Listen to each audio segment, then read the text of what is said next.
Доброго дня. Продовжуємо наш Good захід. afternoon. Let's continue our event. And today we'll have interviews with candidate Sergey Anatolyevich Naumyuk. And before we proceed to communication with the candidate, I would like to remind and emphasize that each candidate was given in the questionnaire that included the questions concerning which the Commission had some misunderstandings, doubts, or questions. So all the candidates provided answers with the documents that support different provisions. Therefore, part of the questions that were asked by us was answered, and so it doesn't make any sense to ask the same questions for the second, third times when the candidate has provided answers. It's not practical. But regarding the issues that we believe to be announced, so the general public could hear about them, so everyone who is watching this event, these questions will be articulated by the Commission, firstly, and secondly, it doesn't exclude that the members of the Commission may ask questions that were not included in the questionnaire, but we approach to them in the sense of detailing different provisions. Concerning the candidate, please provide an answer for each question for about 2 or 3 minutes at most. So we need to meet the scheduled time of 1 hour, but if there is going to be a need to continue our communication, we will have to vote separately about the decision. Once again, I would like to emphasize that the questions that we will discuss right now were generated in a certain unit. The unit concerning certain arguments or misunderstandings regarding automobiles, apartments, other types of property. So we will follow this pattern. So before the direct communication, I would like to clarify with the esteemed candidate if you have any recusals. Please press the button. So I have no recusals for the commissioners. Thank you.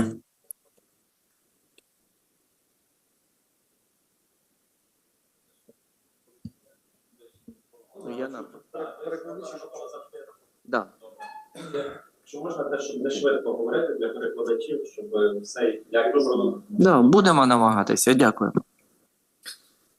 І так, переходимо let's proceed. до нашого спілкування. Let's proceed to the communication with the candidate.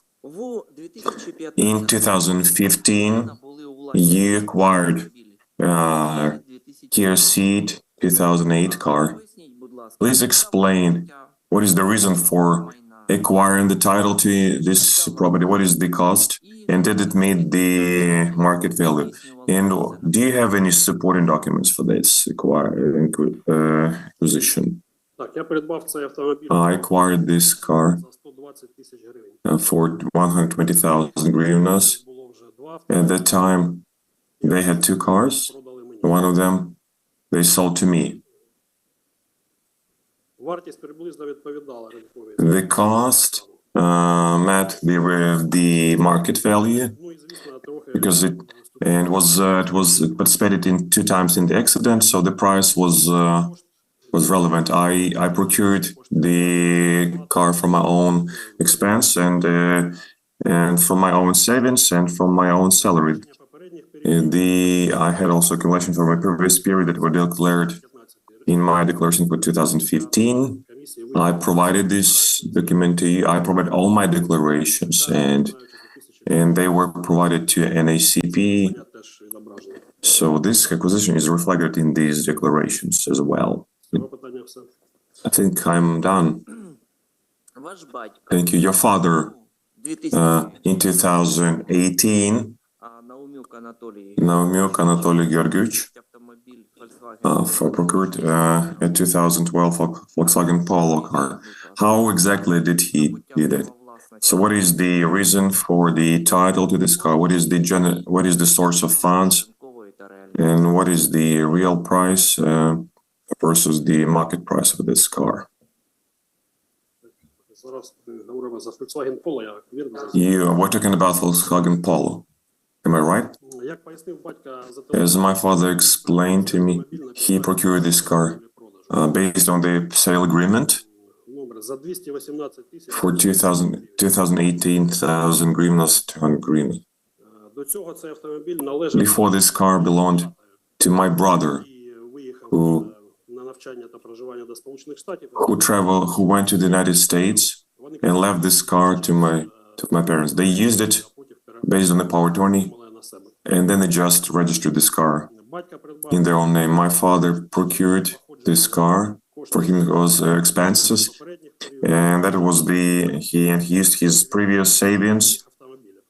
and also he also previously sold other cars. В тому році автомобіль Kia They sold Kia Ceed 2015 to me for 120,000 hryvnias, and to me in 2017 the parents sold other car, Ford Focus, Ford Fusion 2010. Вони Uh, пам'ятають, що they remember that this sale was made for $7,500.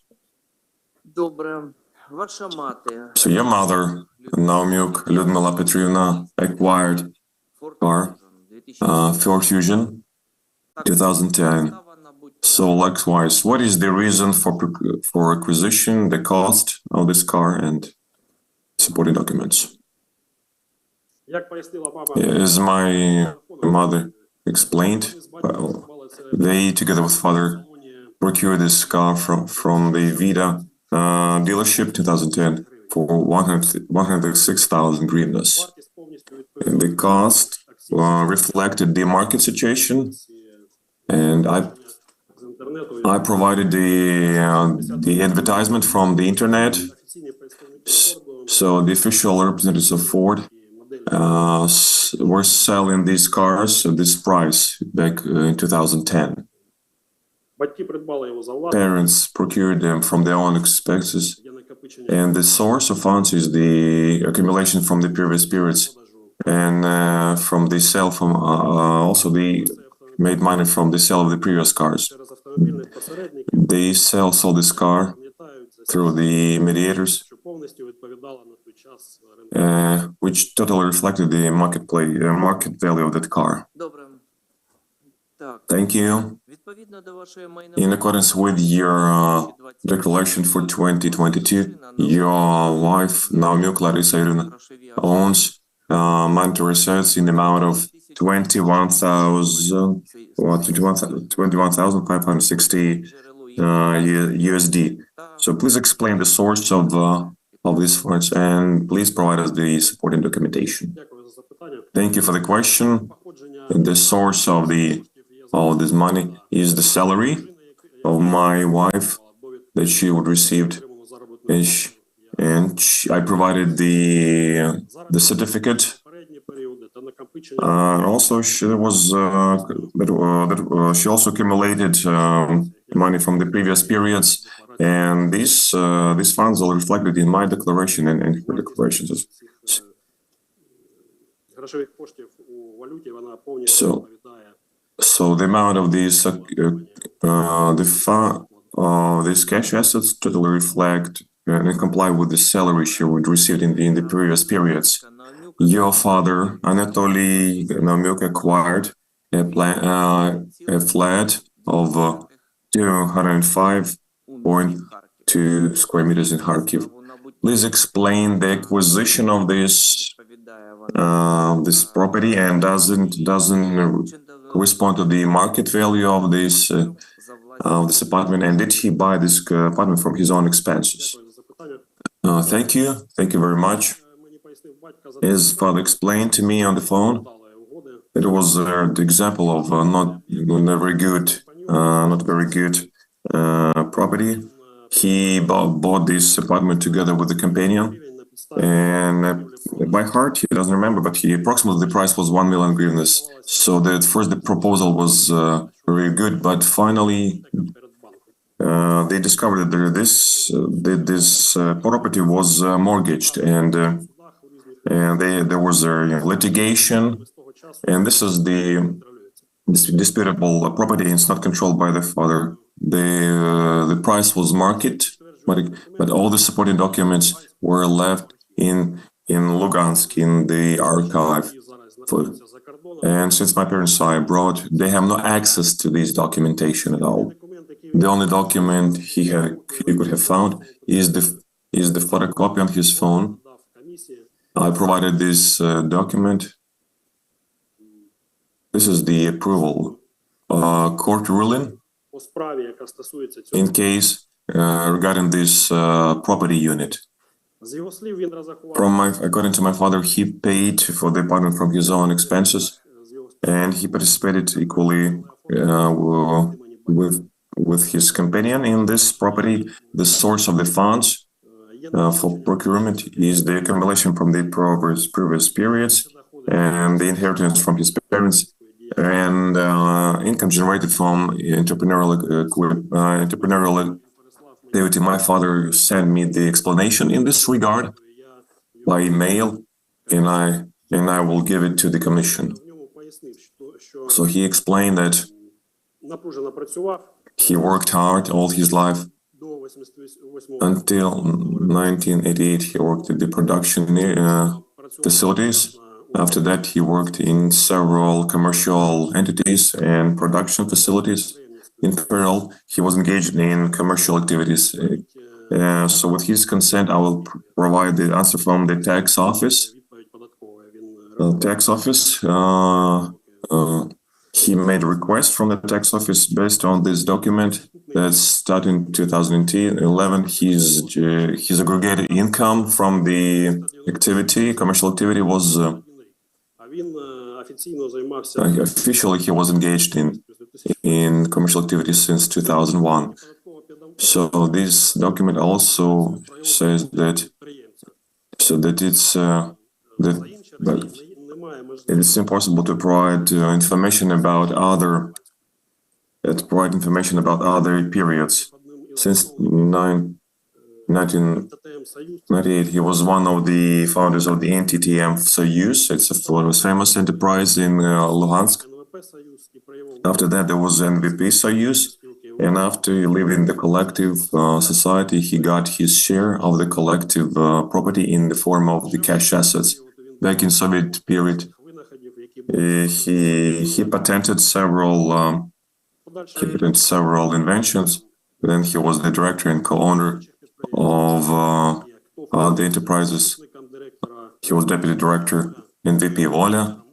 He was manager at Transmash-Invest, and together with companion, they were engaged in design developments.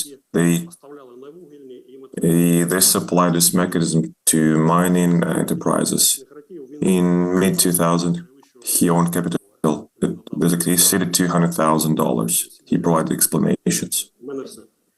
So this is it. Thank you. Будь ласка, Please. 4 On the 4th of June 2014, your mother, Namyuk Lyudmila Petrovna, acquired an apartment 44.5 square meters in city of Lugansk. Please explain acquiring this property, the cost of the property, and what was the source of funds. Thank you for the question. Пояснення з цього питання я його передам комісії. My mother provided the written explanation with this regard. I can give it to the commission. З її слів, вона придбала цю квартиру According to my mother, she acquired this apartment on basis of the purchase agreement of property of title in the end of 2013 гривень.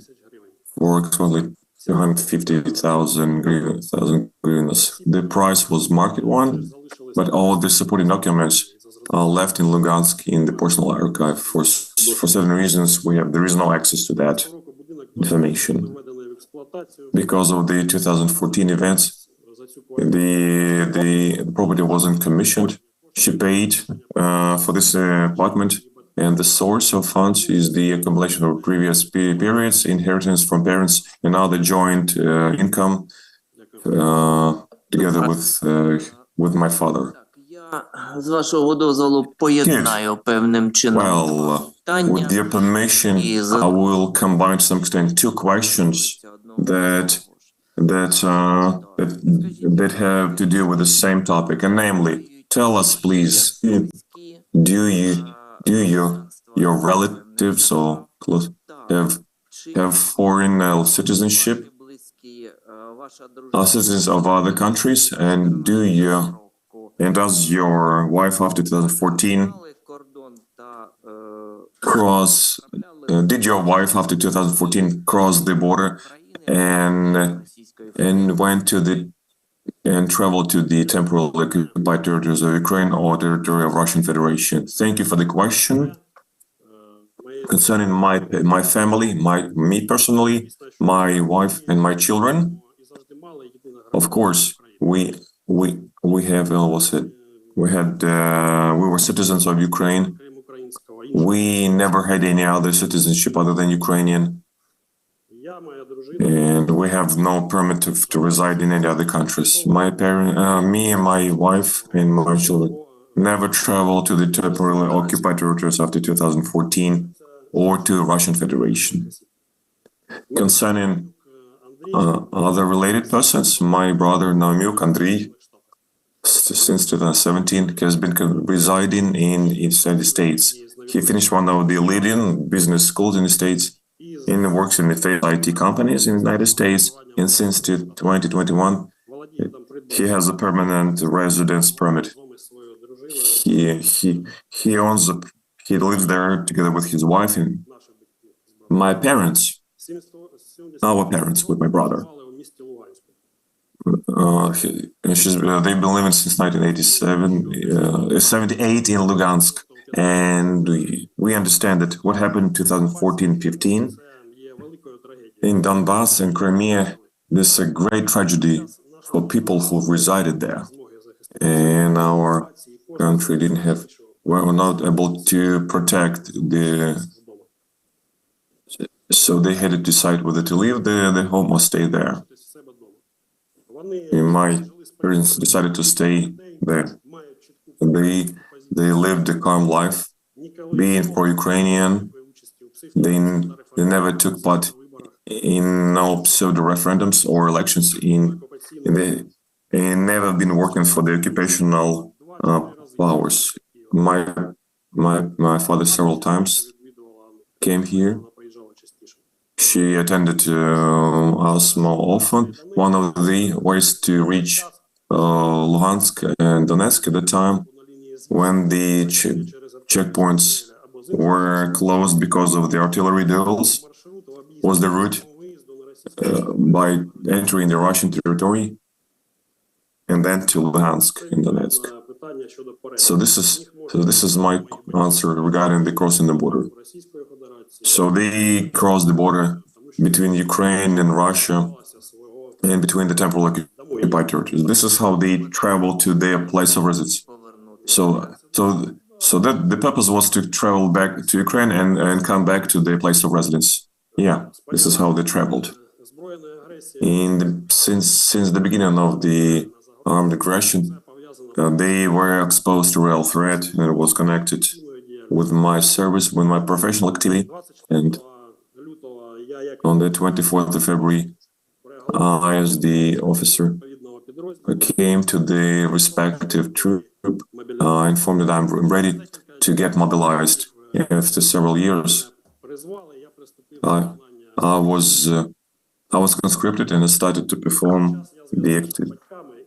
At the same time, I connected with got in touch with my parents, and I told about it. I told them that there is a real threat there is a real threat. Знаються, де я знаходжусь, чим займаюся, я їм пояснив, то до вас прийдуть, це тільки питання часу. Що у вас, я їм пояснив, що у вас є буквально там декілька днів для того, щоб зібрати речі. So I told them, you have a few days to get your possessions together and move out as soon as you can. And they did so. They had to pack up and leave their home quickly. They traveled to my brother in the United States of America. Був шлях. This was a long journey. Thank God they were able to break out. Подорожували більше 2 тижнів. It took them more than 2 weeks to travel. They had to cross І безпосередньо в пунктах пропуску 6 кордонів. 6 borders, 6 border crossing points. My father took the flight Допомога. hard. He needed emergency assistance in Mexico. Вони добралися до місця призначення. They made it to their destination. My brother welcomed them. The US government has officially given the humanitarian passports to my parents. My brother is covering their costs, and they're now in the United States of America, and they have the status similar to a refugee status, and they're living with my brother. До цього, в 2019 році, In 2015, for a number of household considerations, my father and my brother had to receive the Russian passport, and then they renounced them later. This information pertains to the private life of other grown-up people, and I wouldn't like to publicly discuss it any further, not to endanger my family and perhaps some other individuals. за їх згоди і з їх слів, With their consent and according to their information, I shared the information with the Commission. I submitted the supporting documents on 8 pages. I wasn't hiding anything. I fully trust the experience and objectivity of the Commission, and I'm certain є вся інформація, that the Commission has all the information to make a fair conclusion on the matter. Добре. Fine. Thank you. Drago, over to you, please. Yeah, thank you. Well, this is a rather personal question, but I have to ask it. So it seems that you're in the process of divorce. The question is, has the process been finished yet or is still going on? Дякую за запитання. Thank you for your question, Drago. Цей процес The process has not been completed. почався This process started при участі у конкурсі. before my application for the competition. Такий процес об'єктивний. It's an objective process. У вересні, напевно. It started sometime September. Питанням, моя дружина My wife filed. не вирішено ще до кінця. This hasn't been resolved. The litigation is in progress. Повілась, будь ласка. Povilas, over to you. Thank you. My question is related to your brother. The Commission has received information that your brother allegedly has worked for a department as a director of the department of Russian bank, Открытие.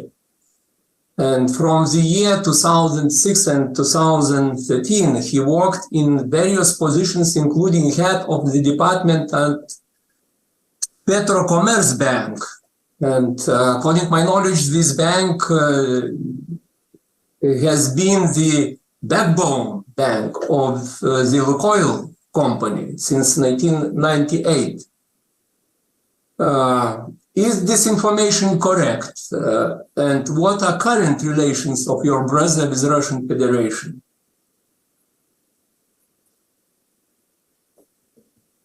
Будь ласка.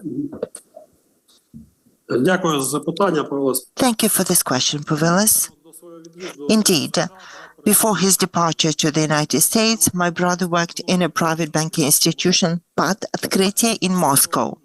Prior to this, in 2015, because of the banking crisis, he lost his job in Kiev. His connections in international banking circles recommended him to the position of the director of the Department of Lending for corporate clients. банком At the time, the bank was owned by the businessman Vadim Belyaev, who, according to the information from the mass media, because of the conflict with the Putin regime, had lost the bank and too had to emigrate to the West. As for his working for the Petrocommerce Bank, yes, I know that he did work at the Petrocommerce Bank for a certain time in Kyiv city. As for his current relations, since 2017, he's been living in the United States on a permanent basis. Currently, he's fully integrated into the American society and has no links with the Russian Federation whatsoever, to the best of my knowledge. After his leave, he has not returned to the Russian Federation and had no opportunity to return to Ukraine. He has a clear pro-Ukrainian stance, and I have submitted the relevant documents to the Commission. He's supporting donations, supporting the Ukrainian interests with his donations in 2014 and in 2022. He is attending anti-Putin public events, and I have some photo materials, I have video materials that I have submitted. These are his attitudes. Thank you. Thank you, Kyrillo. Over to you.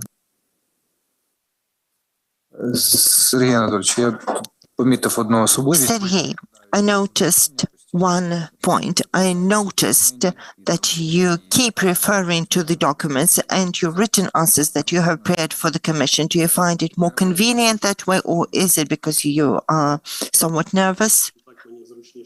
I find it more convenient to answer that way. I have seen your written answers, so I'll be very cautious as you have sought, considering the nature of your job. Still, you're talking about being conscripted in the Ukrainian army, so I believe that you have now returned to your job. My question is connected, so to say, being an officer of the NABU, you are acting for another law enforcement agency. Considering this nature of your engagement, would it seem to you that you are sufficiently integrated into the service, and could it interfere with your independent performance of your duties as a potential director? Thank you for your question. I feel that it will not interfere, as after my retirement in 2015, I worked for 7 years from the very inception of the NABU. I feel that I had contributed to developing certain vectors of operation of NABU, in particular the operational work of the NABU. And I dedicate myself to my completion of duties at the NABU and to my duties in the security service. I returned to the security service for one reason only, because an attack was launched on my country and I'm a reserve officer. I was obliged to do so. This was my duty, my moral duty, and it was my duty under the law. This is the very reason why I made the decision to mobilize. This was approved with the leadership of the NABU, all the staff who had the desire, and I'm not the only one. I'm not the only one from the NABU who mobilized. There are some detectives who mobilized and enlisted in the armed forces and other military formations. So after the war, after our victory, regardless of the decision made by the Commission whether I be elected the director or someone else is elected, I'm still planning to return to my work at the NABU after our victory. There is a technical procedural component, and this was the nature of my question. Should the Commission recommend you and you be appointed to the position? Well, what will be the mechanism of your demobilization and your coming into office as the director? It is an important question. Let me try to answer it. There are mechanisms stipulated in the law, there are grounds when the military serviceman may be discharged of the duty. It's premature to discuss it at this point. I suppose we will deal with it should the decision be needed. On the other hand, under the circumstances, there are other people like Ruslan Habrilyam who also ran for the position, who I know and I respect him well. He won the selection to the Anti-Corruption Prosecution Office and he has to be appointed. And now the question is, how is his military duty lifted? There are other mechanisms. I know that there's a Supreme Court judge who also has the active duty serviceman status and he cannot be appointed currently. It may be a comprehensive solution that will need to be taken. It is clear.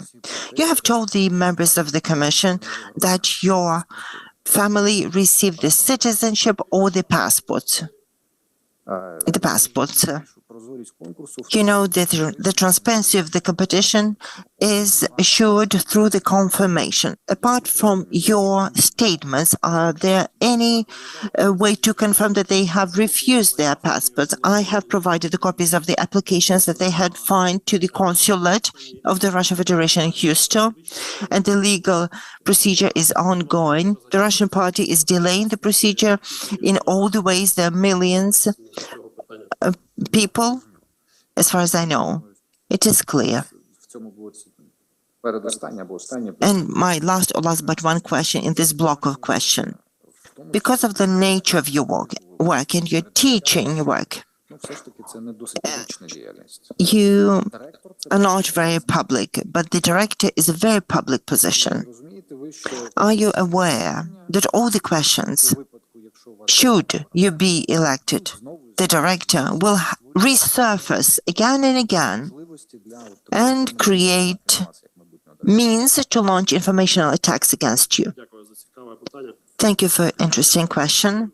I'm fully aware of it. All these questions have arisen. We are answering them and will keep answering them in the future should the need arise. Drago, over to you. Thank you. Let's say for the case that you have been selected as a NABU director, what will happen with your wife if you're still married then? Because she's working there too. So what would be your course of action if that happens?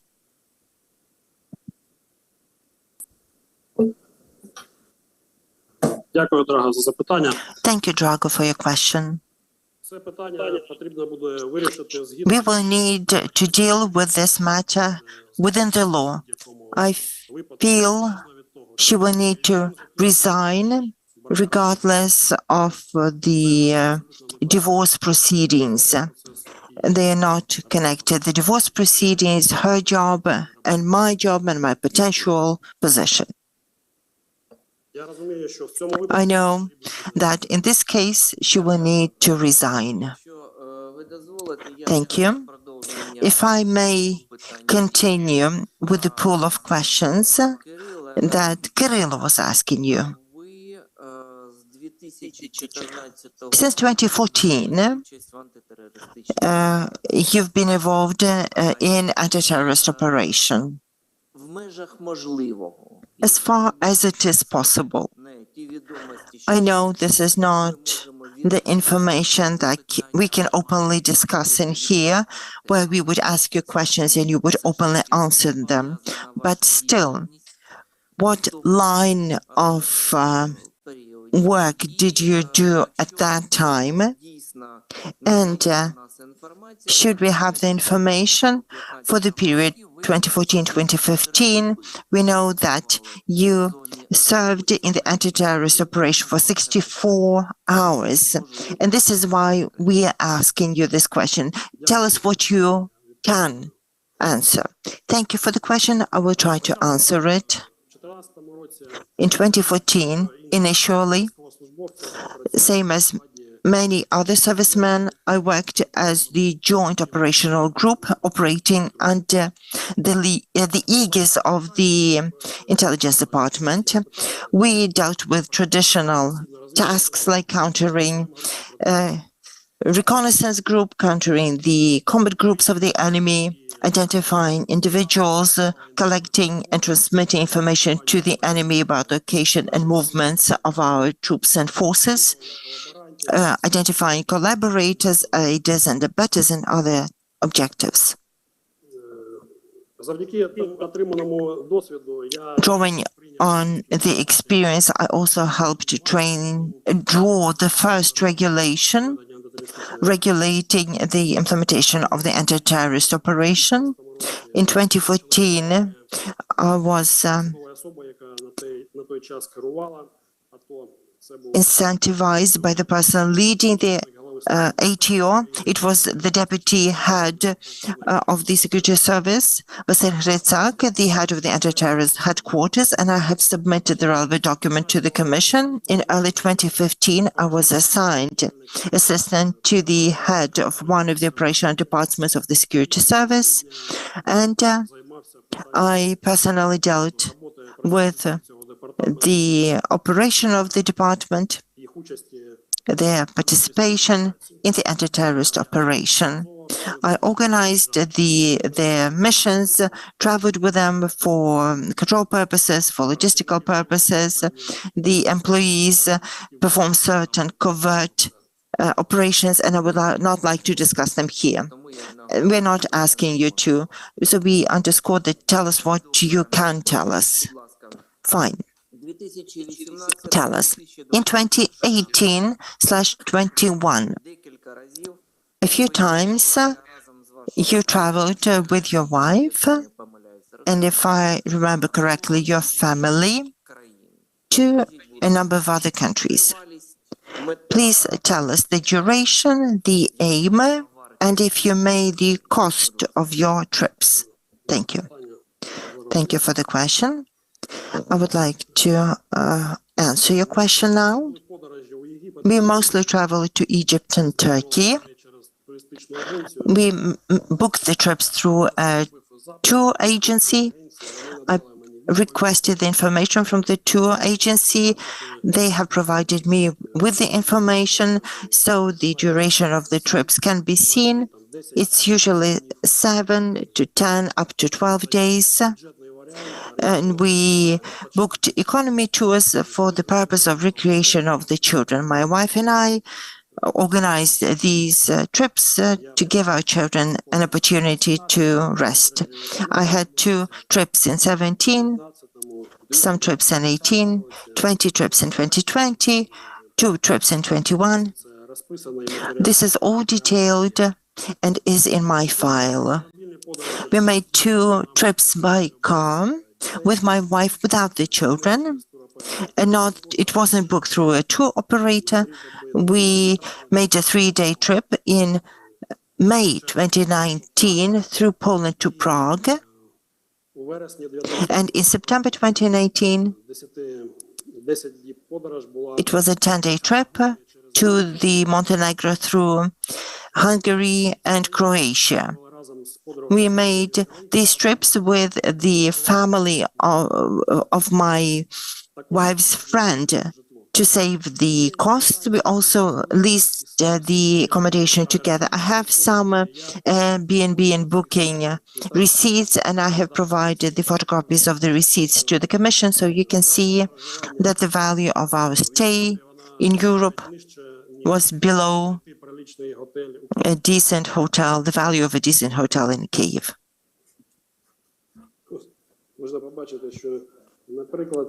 So, as an example,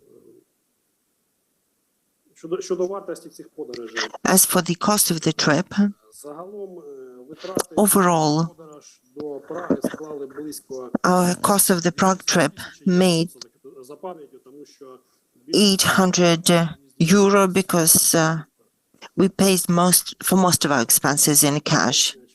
As for the Montenegro trip, it cost us about 1,400 to 500 euro. We leased a tiny cottage for 400 euro for 5 days for 2 families. It was a reasonable price. It was low season. It was September then. що стосується вартості подорожі, As for the value of the trip to Egypt and Turkey, суми тут it would be 66,000 hryvnia, 72,000 hryvnias, 75,000 hryvnia, 39,000 hryvnia, 78, etc. не треба. Джерелам до походження, якщо я The sources of income. джерелам походження коштів для таких подорожей була заробітна плата моєї дружини за основним місцем роботи. So the source of income was the salary of my wife. Yeah, I provided respective documents. Thank you, Karen. Thank you. Good afternoon.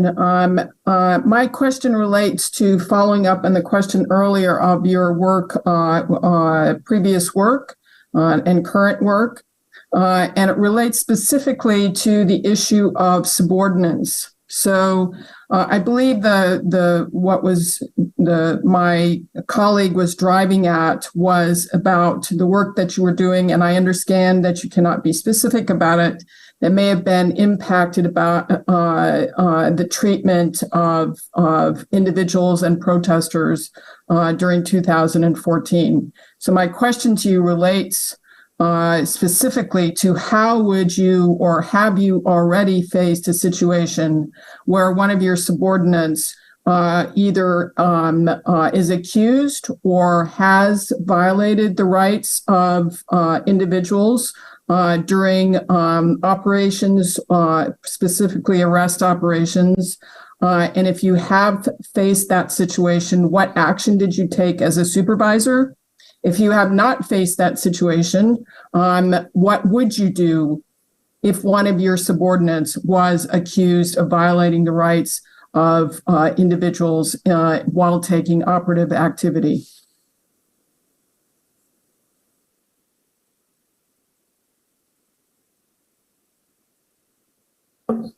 Дякую, Карен, за цікаве Thank you, Karen, for the very interesting answer, and I'm happy to answer that. Regarding the 2014, Якщо я вірно зрозумів події, if I properly understood the activities in the end of 2013 and 14, період часу in this period of time, я займався I was engaged in a scholarship activity and academic activity. I was the manager of the department in the university, so не доводилось приймати. I didn't have to take any part in these events. Якщо б If обставини склалися, то ж я не працював у цей I didn't work in this period in the operative unit, I was engaged in academic activity at that time. Якщо б такі події склалися, If these events would take place with regard to my subordinate, the answer is obvious. рухатись по закону. We have to follow the law. If the person violates the law, you have to initiate internal investigation and bring this person to responsibility, disciplinary responsibility. If it falls within the criminal responsibility framework, then the person has to be held liable in accordance with the criminal law. Drago? Thank you. You will remember there was a conference organized by the OECD on financial investigations. A very simple question again. Who invited you to this to participate in this conference?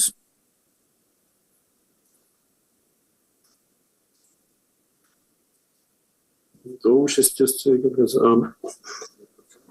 а в який саме час, якщо What was the period of time you're referring to? What kind of conference? за який час What period of time do you mean? I don't Can have you exact period of time, but that was the conference on financial investigation, which was not held in Kiev, and nobody knew who invited you. So, and you seem to disagree strongly with the presentations made by the OECD experts.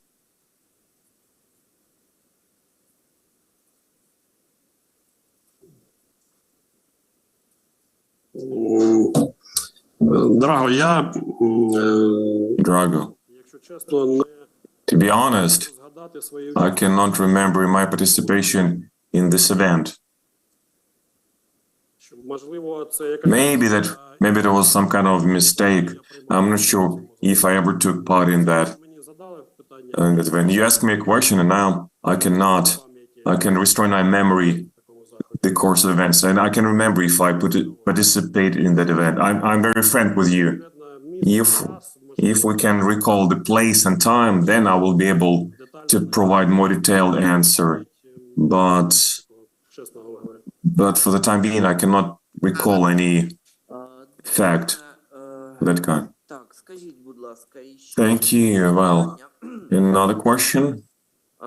з 96-го Since 1996 till 2000, ви служили в МВС. you served in the Ministry of Internal Affairs of Ukraine since 2000 till 2015, and from 2015 till 2022, you worked at SSU, Secret Service of Ukraine. В запасі тут є, я не деталізую вже. Well, I'm not giving details by days, but over this period of time, you had 35 incentives and 3 reprimands. So we're talking about disciplinary responsibility, maybe. That's why I want you to explain. So how did it happen why did you have this 3 reprimands versus 35 incentives? Thank you for a very interesting question. Значить, загалом за Over 26 years of my service, I have 46 incentives and 3 reprimands. These 3 reprimands were received in 2011 till 2013, in the period of the management of when our country was managed by Yanukovych proponents. докладніше, якщо I can explain that in greater detail. якщо коротко, то в одному To be brief, in one of the cases, there was a conflict situation with a manager who gave illegal orders. I refused to perform them, so they tried to find the pretext to hold me liable, and they found a formal pretext. It was connected with my trip outside of the Kiev garrison, and I believe that this reprimand несправедливим, незаконним. was unlawful, and Biden started to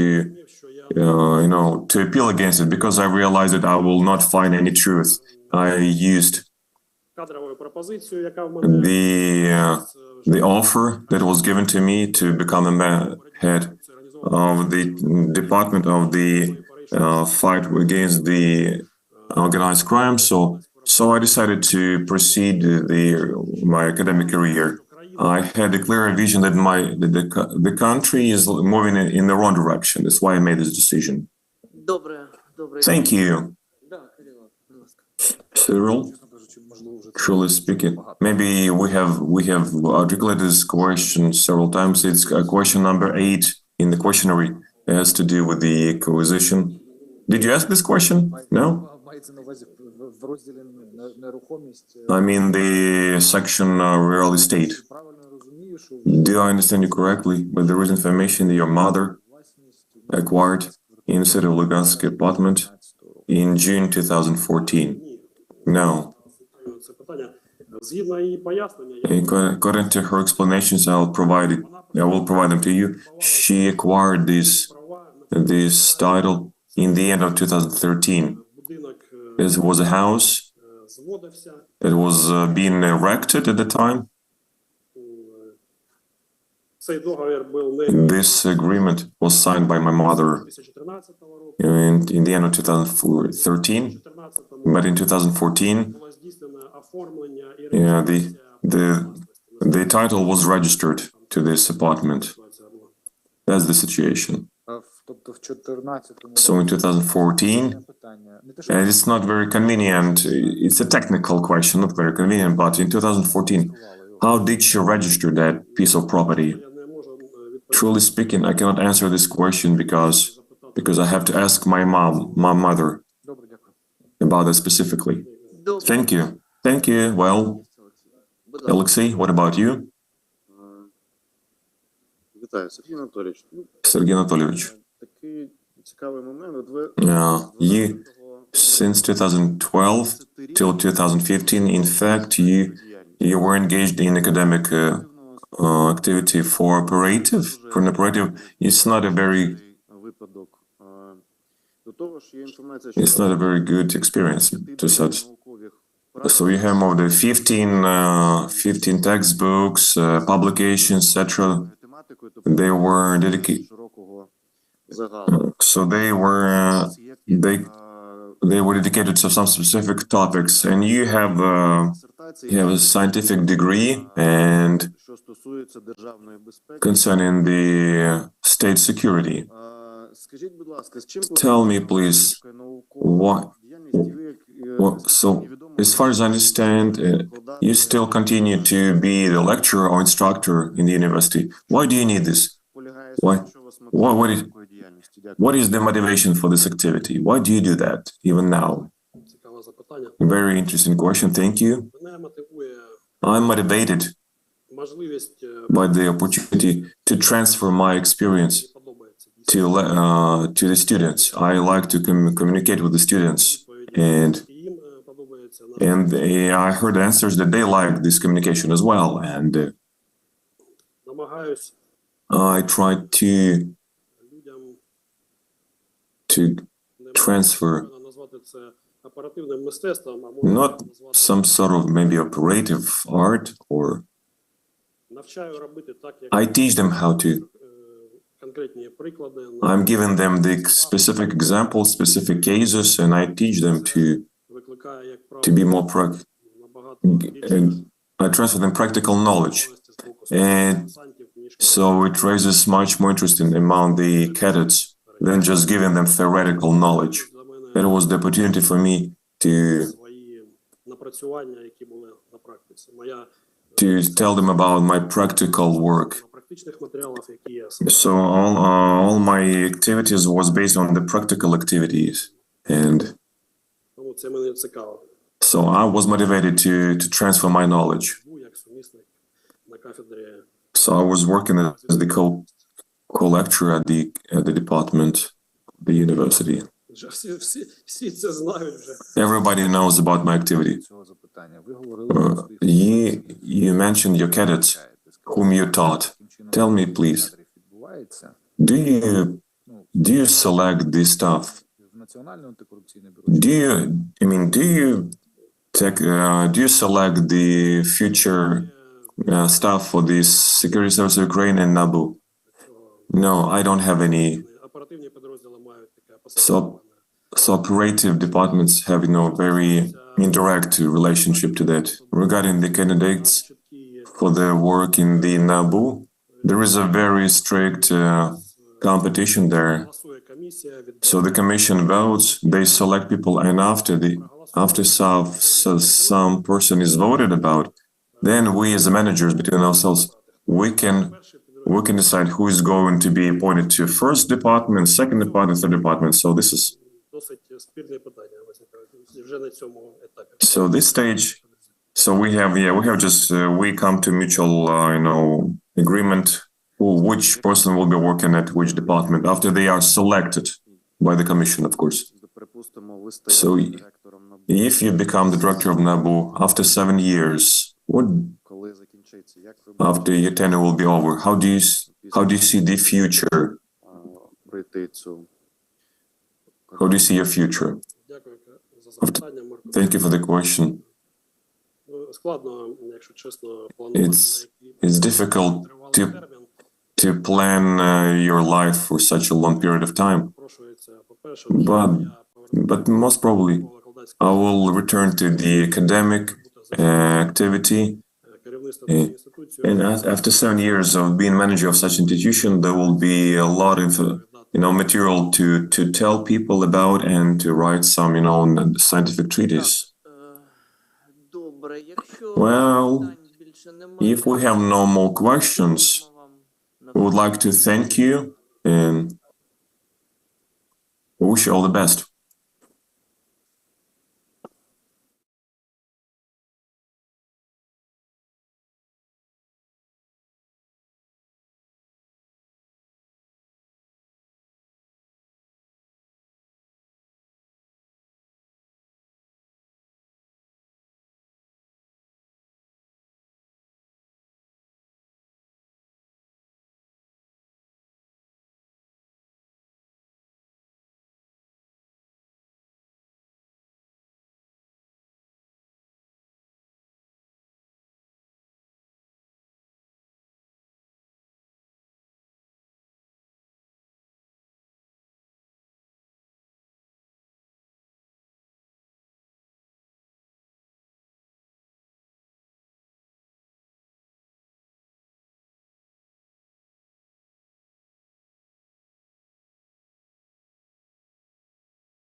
Продовжуємо спілкування з кандидатами. So, shall we continue the interviews with the candidates? Before starting the interview, I would like to remind the esteemed candidate that you have sent us the answers to the question that the Commission had. We have received them, we have examined them. Some of them raise the need for us to ask some follow-up questions, some more detailed questions. In addition, we may have some other questions that were not included in the questionnaire sent to you pertaining to the integrity criteria that we need to find on. We are asking you if you may limit your answers to, say, 2 minutes, answer our questions succinctly, as the questions you have sent out to us answering the questionnaires have been circulated to all the members of the Commission, including the translated answers sent to the international members of the Commission, so there's no need to read out your answers on your file. And before we continue, I would like to ask you a question. Would you like to recuse any members of the Selection Commission? Шановний голово комісії, шановні члени конкурсної комісії, жодних відводів до вас немає. Дякую. Дякую. І так, Esteemed Chairman, esteemed members of the Commission, I do not wish to recuse any of you. So to streamline this interview, we have grouped the questions into blocks, those pertaining to your assets, real estate, etc. і так, починаємо. So let us begin. Відповідно до ваших According to your property declaration, you own cash amounting to $80,000 US. If you could explain their sources, if you could provide the explanations and make reference to the supporting documents. Thank you for your question. These are my funds. I confirm the possession of them. These are all my savings over my entire life. These are my savings, starting with my school years up to present. So how did I manage to save them, and why did I say starting with my school years?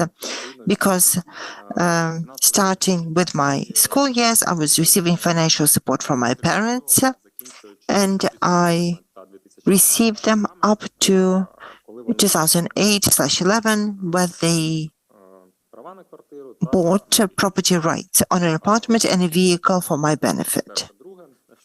This is my first point. Secondly,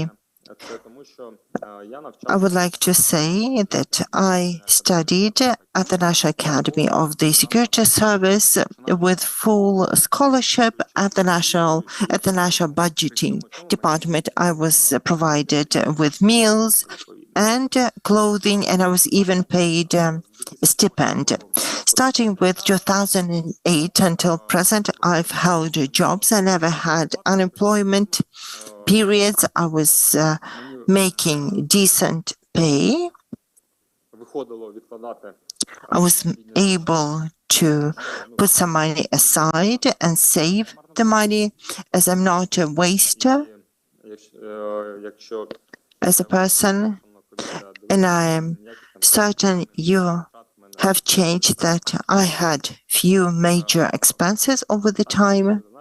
I would also like to say that in the period from 2008 to 2014, I was making active use of the deposit accounts as an instrument. At that time, the US dollar charged an interest up to 10%, and if you had a deposit in Ukrainian hryvnia, you could earn up to 20% interest. And I have submitted the deposit agreement to the Commission. And this is how I managed to save the amount. With the launch of declaration, I started declaring the cash in 2015, Starting with $50,000 up to present, I've been reporting all the savings that I've managed to put together. Thank you. Добре.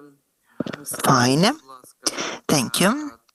Would you please tell us, on the 30th March 2010, your father, Nestertsov Автомобіль Toyota RAV4 2000. Boris, acquired a Toyota RAV vehicle. If you could please explain the grounds, how he came into the possession of this vehicle, the sources of funding, and did he pay for the vehicle?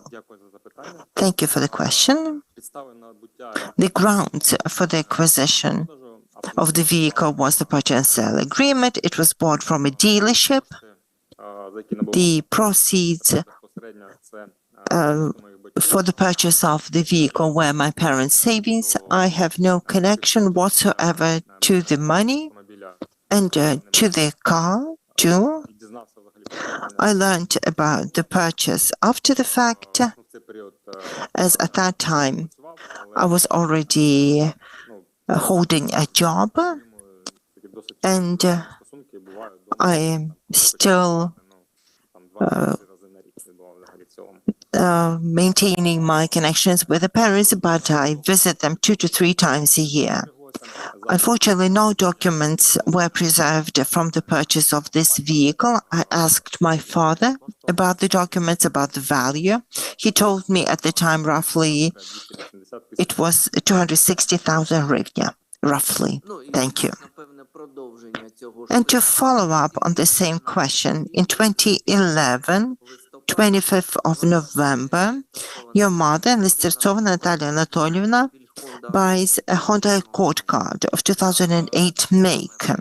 Same ways, if you could explain the grounds for the acquisition, the proceeds of funds, and the documents available. Thank you for your question. This is a vehicle that my mother bought for me, as I had said that the financial support of my parents ended in 2011. With the purchase of this car, it was a birthday gift from them when my father said, look, my mother and I are planning to gift you a car. You have up to $20,000 as a top limit. If you go over the limit, or if you want a different vehicle, you'll have to pay the difference. You have your own money. And afterwards, I said, from now on, you're on your own. We've helped you in all ways we could. You are not needing, so you can continue with your career. After that, I went to the Kyiv car market. I made a few trips. I chose a vehicle, and I told my parents that I have found a vehicle. My mother arrived, and we went to the car market where the deal was made. But since then, 2011, no documents, no agreements have remained. And the last vehicle question we would like to pose you, if we may, 21/09/22. This is a date when your wife's mother, Lyachova Svetlana, buys a car, Subaru Forester, made in 2022.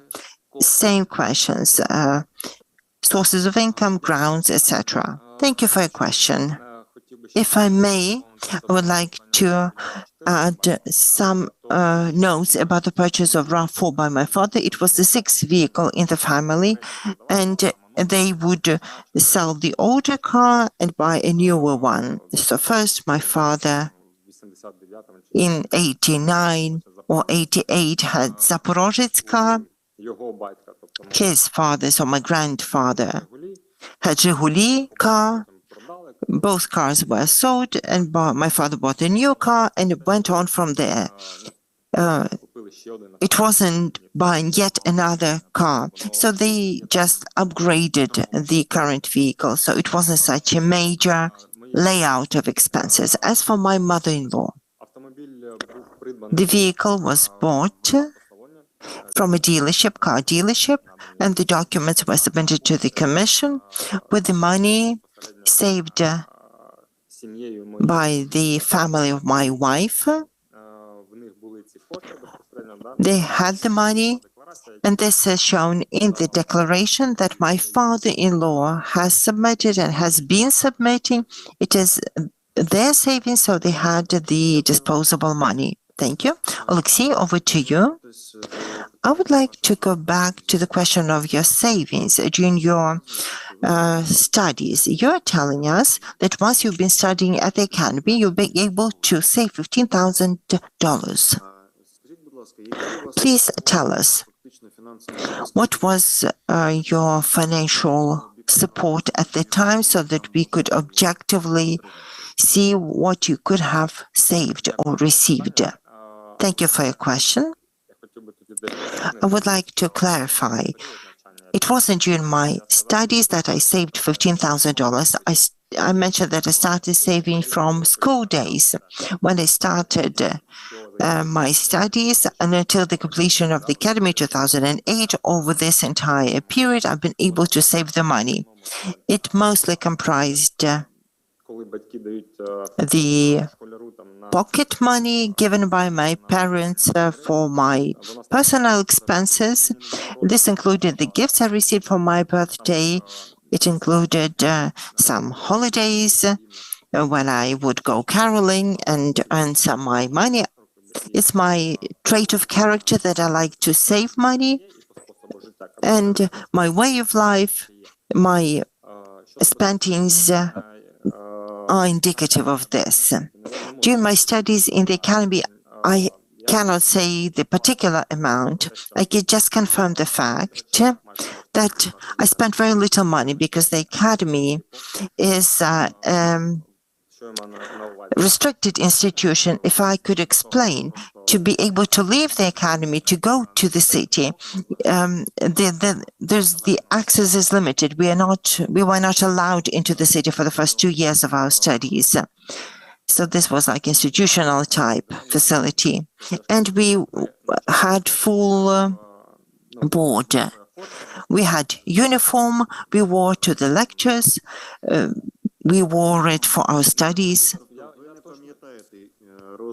So you don't remember your monthly allowance at the time? I do not remember, but I can say that after my graduation, we received a remuneration. It was an agency institution, so we received some benefits. And I remember that with my first allowance,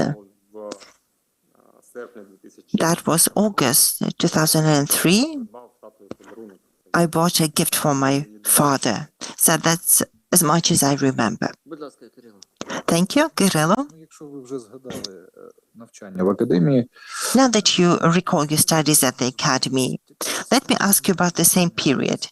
Have you been disciplined? Have you received any incentives, any distinctions as a better student during your studies at the academy? Thank you for your question. As for any major incentives, I don't recall. I don't remember any some disciplinary action. I may have had an additional duty to do, but that's a common practice. After my 4th year of studies, the better students had a chance to enroll into the master degree studies based on their grades, and I did use that opportunity. My question was that once you completed the studies, you made it to the central headquarters of the service, and that is not a typical career path. If you're just an operational officer without any achievements. I see the nature of your question, if I might explain. I went to the Academy of the Security of Ukraine from the Donetsk unit, so I had to go back and work in Donetsk. In 2008, after my graduation, the central headquarters of the Security Service Ukraine had a number of openings. And then a decree was issued by the head of Security Service Ukraine that they can enroll people, including fresh academic graduates. If I remember, this must have been May or June 2008 when people from the central headquarters of the service came to the academy, asked around, and handpicked the candidates in order to offer them jobs. And this is how I made it to the central headquarters, to a particular department where I started working onwards. At the time, I didn't know who it was, but it was a security service officer who went into the big audience and asked, is there anyone from Donetsk and Luhansk? I didn't know what the question was about at the time, but I raised my hand and he suggested we had a talk. We did have a talk, and they said, would you like to stay on in Kyiv to work at the headquarters? I said, I don't mind. And then they asked, on condition you can find a place to stay.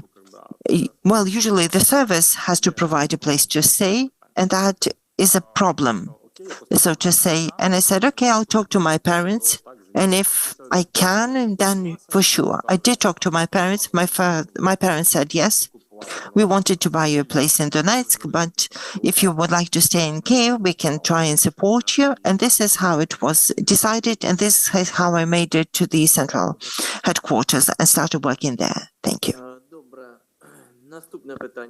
If I can, we could ask the next question, please. On the 26th July 2010, your mother, Nestertsova Natalia Anatolievna, acquired an apartment with an area of 55 square meters in Kyiv. If you could please explain the goal, the grounds, and the source of income. Thank you for your question. You must be asking me about the 55 square meters apartment she bought in 2011. It says 2010 on our documents. Okay, thank you.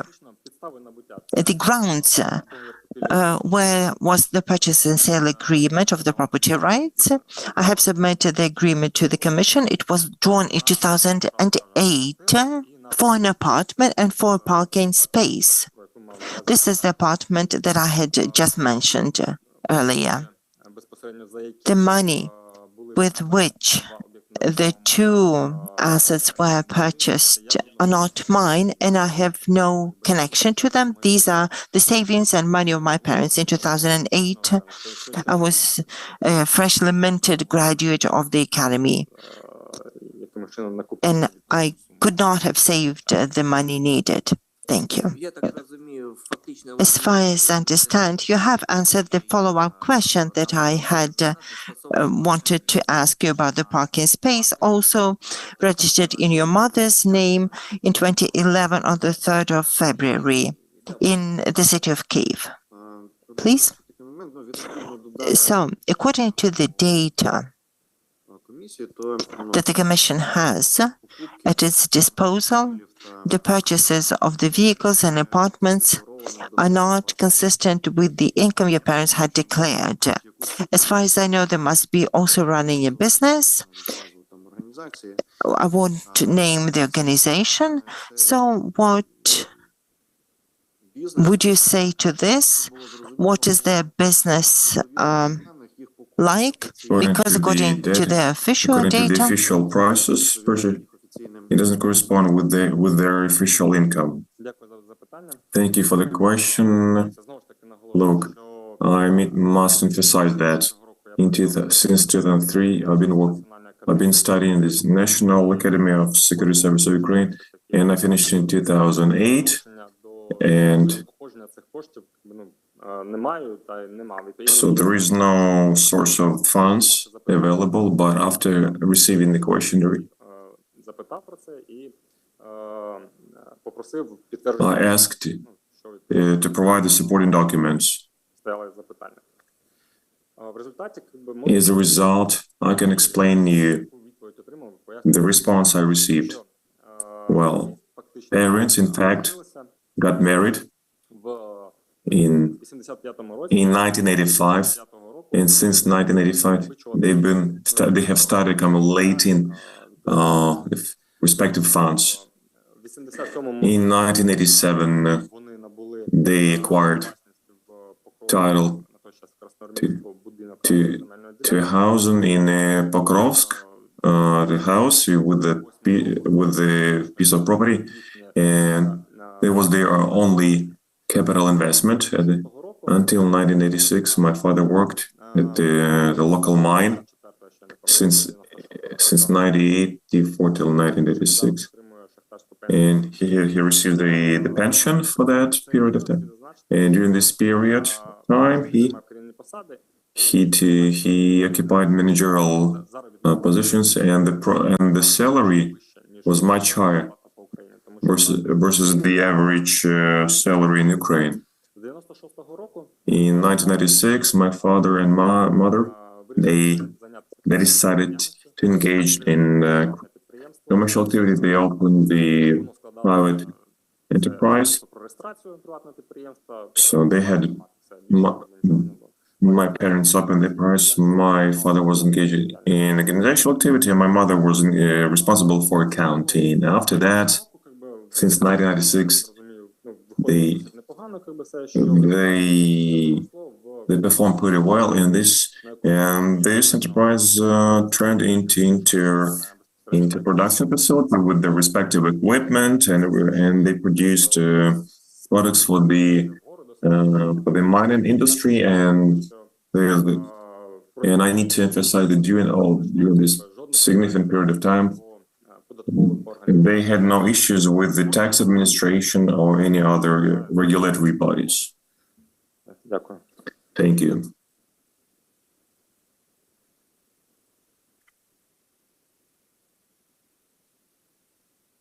Скажіть, будь ласка, в 17-му році In 2017, your wife, Mr. Stratsova, acquired an apartment of 42.4 square meters in the city of Vyshgorod. So could you please provide us with the source of income and the purpose of this acquisition? Thank you. Once again, my wife acquired this property in the period when we didn't know each other. She invested into the 2016 the period of the construction. So this house was later commissioned out, and she received the certificate of title in 2017, if I'm not mistaken.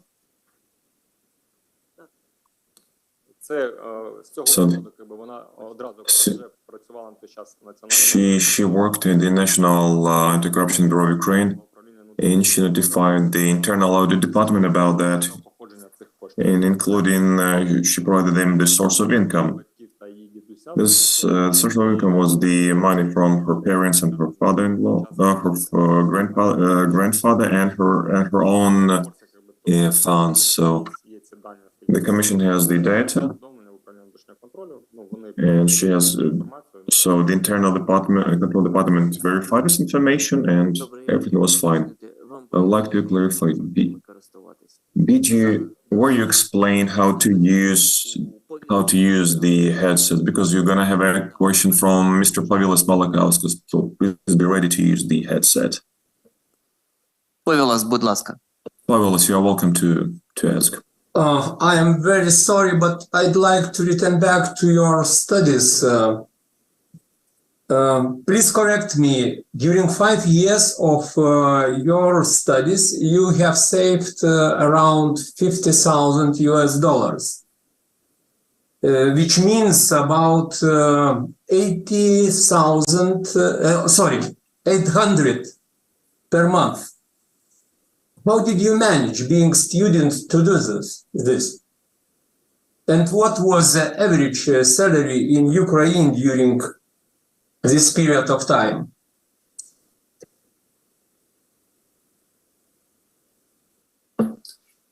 Дякую за запитання. Thank you for the question. Ще раз уточню. Let me clarify it once again. These are mine savings, not during the period of study. These are the savings that were in fact starting from my student years as the school student. I cannot provide the exact figure. This is what were my savings when I began to study in the academy. I cannot give you the exact figure, but that figure was quite significant. And as I have said earlier, I started to accumulate money when I was a school boy through the financial support of my parents. And during the study in the academy, I want to emphasize 2 points. First point is that I didn't spend any money because everything was provided by the government of Ukraine. The second point is during this period of time, my parents provided me with the financial support as well. This is it. Дякую. Thank you. Pavelas, do you have any question? But what was financial support per month, approximately? What was payment in academy per month, approximately? I don't need correct numbers or precise numbers. Average.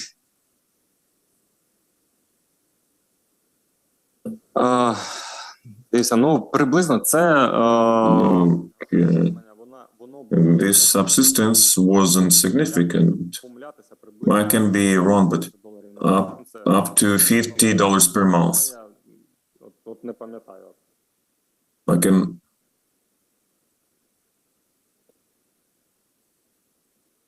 Будь ласка, Кирило. Kirilla, Ви повідомили, що you informed that your wife... Ви повідомили, що ваша You дружина informed that your wife works for the National Anti-Corruption Bureau of Ukraine. Before you came to NABU, не працювали спільно в службі? did you work together with Naumik? No. Тобто ваша дружина So your wife національному антикорупційному is working at the NABU. директор. And just imagine, you become a director. Як ви будете цю How are you going to deal with this ethical and проблему інтересів і в тому числі and problem of conflict of interest? How do you... Насправді все дуже... In fact, everything is rather simple. There is no other way. There is no way but her resignation is seen. So she totally agrees my decision to apply for the director of NABU, and we discussed that already. Добре. Good. 31st of August in 2020, your parents, Sergei Borisovich Nestortsov and Natalia Anatolievna Nestortsova, acquired a residential house of 216.3 square meters in Pokrovsk, Donetsk Oblast. Please explain the reason of acquisition of table, the cost of the property and the source of funds. Thank you for the question. Well, this house wasn't procured. It was constructed on the same piece of land that was procured in 1987 together with the old house. And the beginning of the construction began in 2005 and ended in 2011.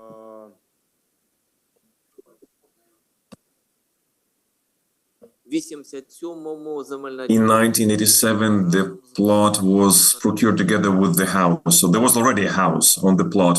Yes, there was an old house where I grew up as a child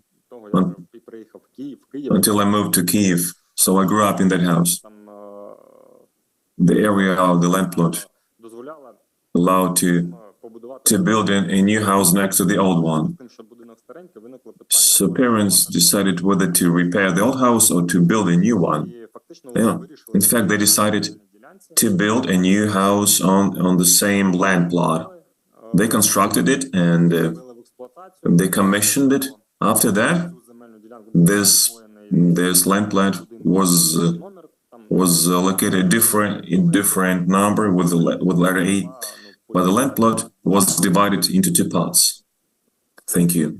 І ще тоді Well, then one more question щодо будинку вашого regarding the house of your parents. On the 26th of July 2022, вони набули у спільну they частину acquired новий будинок площею they acquired the jointly owned 171.2 square meter residential house and the land plot in Hostomel, Kyiv Oblast. мета кошту. What the purpose, cost, and the source of funds? Thank you for the question. Так, цей будинок був придбаний. This house was acquired Знову ж таки, in Hostomel. наголошую, Once again, I want to emphasize that іншого майна придбаного like in, цього майна я не so I have no relation to this property and the property procured earlier by my parents. So during my communication with my parents, I learned that вже коли приїздили сюди в Київ, when they came here to Kyiv, наступне. I learned the following: the purpose. Придбане з The house was procured with the purpose of місця, що за умови евакуації, куди було б приїхати. in case of evacuation, they would have a place to move in. Not only for my parents, but only to bring my grandfather who is paralyzed and who is being cared by my mother. На будинок, ну, основна частина це So the main piece of funds was for procurement of the house was the accumulation of what are the savings of my parents and the savings of my grandfather. Regarding the house itself, ну, я там він it's not far from був, також бачив. Він не I saw that house. It's not, it cannot be, it is not designed for permanent living. The previous owners used this house as the summer cottage, and they lived in they resided in Irpin, but since the beginning of the war and Hostomel was occupied and the house was damaged, but not significantly. There were some minor damages to the house, so they decided to, not only them, they decided to move out, and they moved to Transcarpathian region to their son. Дякую. This is it. Є декілька питань We have several questions стосовно regarding the following. етичного напрямку. Some ethical questions. Please explain На us. сайті Антикор On розміщено Anti-Corey website, there is the article that there was an article about Detective NABU and Startsov that relates negative information about you. Do you know anything about this article? Is this the true information? Does it correspond to what has actually happened? Thank you for the question. Of course, I am aware about this information. The facts have nothing to do with the reality. None of these so starting and from the emphasis they made on the events that had nothing to do with reality and up to anything. So everything is wrong. So any question that is, there are a lot of questions that can be raised about this article. I can answer any of your questions regarding this article. I know who ordered this article to be written, and in my questions to the questionnaire, in continuation of the story, I can tell you that so there is not so the article has nothing to do with the real situation and with real events. Drago?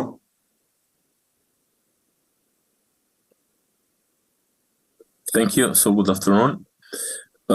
So from the information we have, it seems that when you reported first on your assets in 2017, you did not report the cash.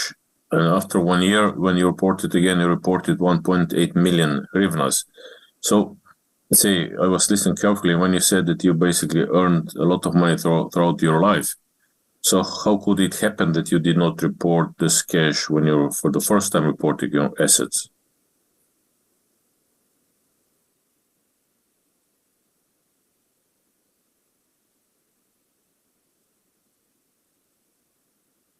Дякую за запитання. Thank you for the question.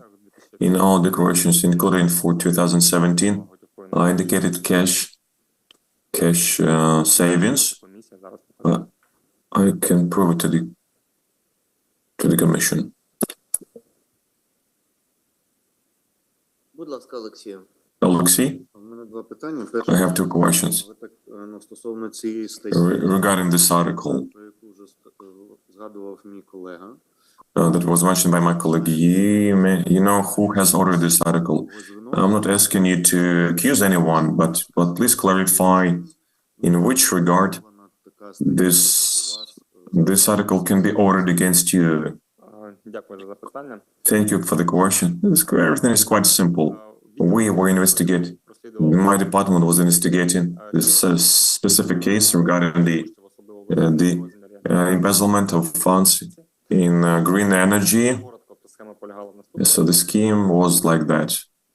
Тариф на зелену енергетику, The feed-in tariff is established в залежності від дати, depending on the date of commissioning of the station. стимулюючий тариф. There was a stimulating tariff. So the earlier, Там, якщо в 13-му році, So- наприклад, ввести so for instance, if you commission in 2013, the tariff will be 5 hryvnias per kilowatt. вироблена електроенергія. Ну, це умовно. It is just, Формула є. this is just В 13-му році in 2014, if you commission it, it's going to be not 5, but 3 hryvnias per kilowatt, let's say. So we proved the specific station was commissioned, in fact, in 2014, but the tariff was, they received money for, was as of 2013. So expedite with so during the existence of this power plant, ну, вкрадено фактично they stole 300 million hryvnias from the government, 30-го року, and the tariff will be valid until 2030. So if the tariff is valid in 2030, we'll calculate how much money would be illegally received by this entity. Скажіть, будь ласка, ще в 2017 In 2017, your wife квартиру, acquired an apartment in Kiev region. будь ласка, Tell me, please, what are the sources of income вона змогла придбати це. and how she managed to do that? Дякую за запитання. Ця квартира, вона Thank you for the question. придбала цю квартиру. She bought this apartment in Vyshhorod based Договору укладеного в грудні on the agreement made in December 2016. It was a purchase and sale of property right and a purchase and sale of the derivative instruments. It's not entirely her own savings, it's the savings of her parents, her grandparents, and a smaller part was her own savings. As for the distribution of the money in 2016, after the documents were drawn, she notified the Internal Control Department, where she has presented the information. A verification was done, and that was the end of it. Thank you. Скажіть, будь ласка, Would you please tell us, чи знайомі ви з Олексієм Святогором? have you met Oleksiy Svyatogor? Do you know him? питання ні. Thank you for the question. No, we have not met. When this was listed in my question, I became very curious, so I looked him up in the internet. Ну, тоді поясніть. Then Мене трохи здивувало, I was somewhat surprised why you found it funny. It's a person тварин killing homeless animals. So this is why I wanted to ask your answer, your opinion about the events of one of the most notorious dog hunters of Ukraine, who unfortunately засуджено. Будь ласка. Дякую за запитання. who was found guilty. Thank you for the question. If I may explain, the reason I smiled wasn't Так, на мій погляд, людина, а те, що це that he's a terrible man, but the question is asked безпосередньо about me, because my feeling about animals, including homeless animals is very positive.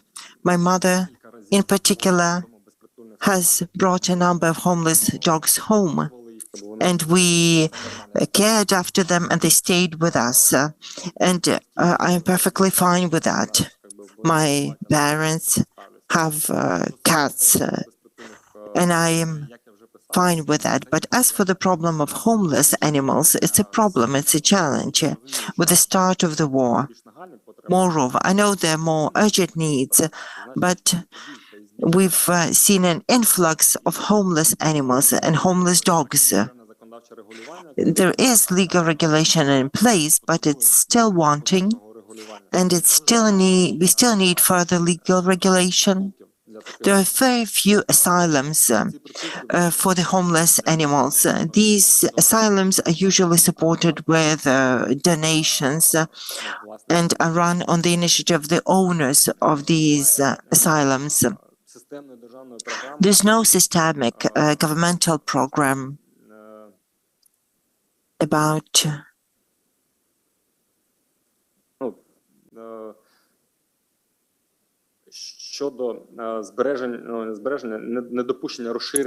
prevention of the expansion of the population of stray animals. In Europe, in the United States of America, there's a policy to vaccinate them, for them not to pose a threat. We don't have a similar policy in Ukraine. It's a challenge. Thank you.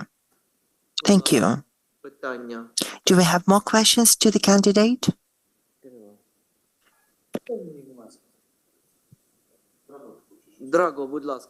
Drago, over to you. Yeah, two questions. First, could you explain the circumstances, how did you receive the status of the, let's say, the veteran in 2016? And could you please shed some light on, the story about the mobile phone? There have been plenty of articles in the media accusing the detectives that you have deliberately lost the telephone. So, two questions.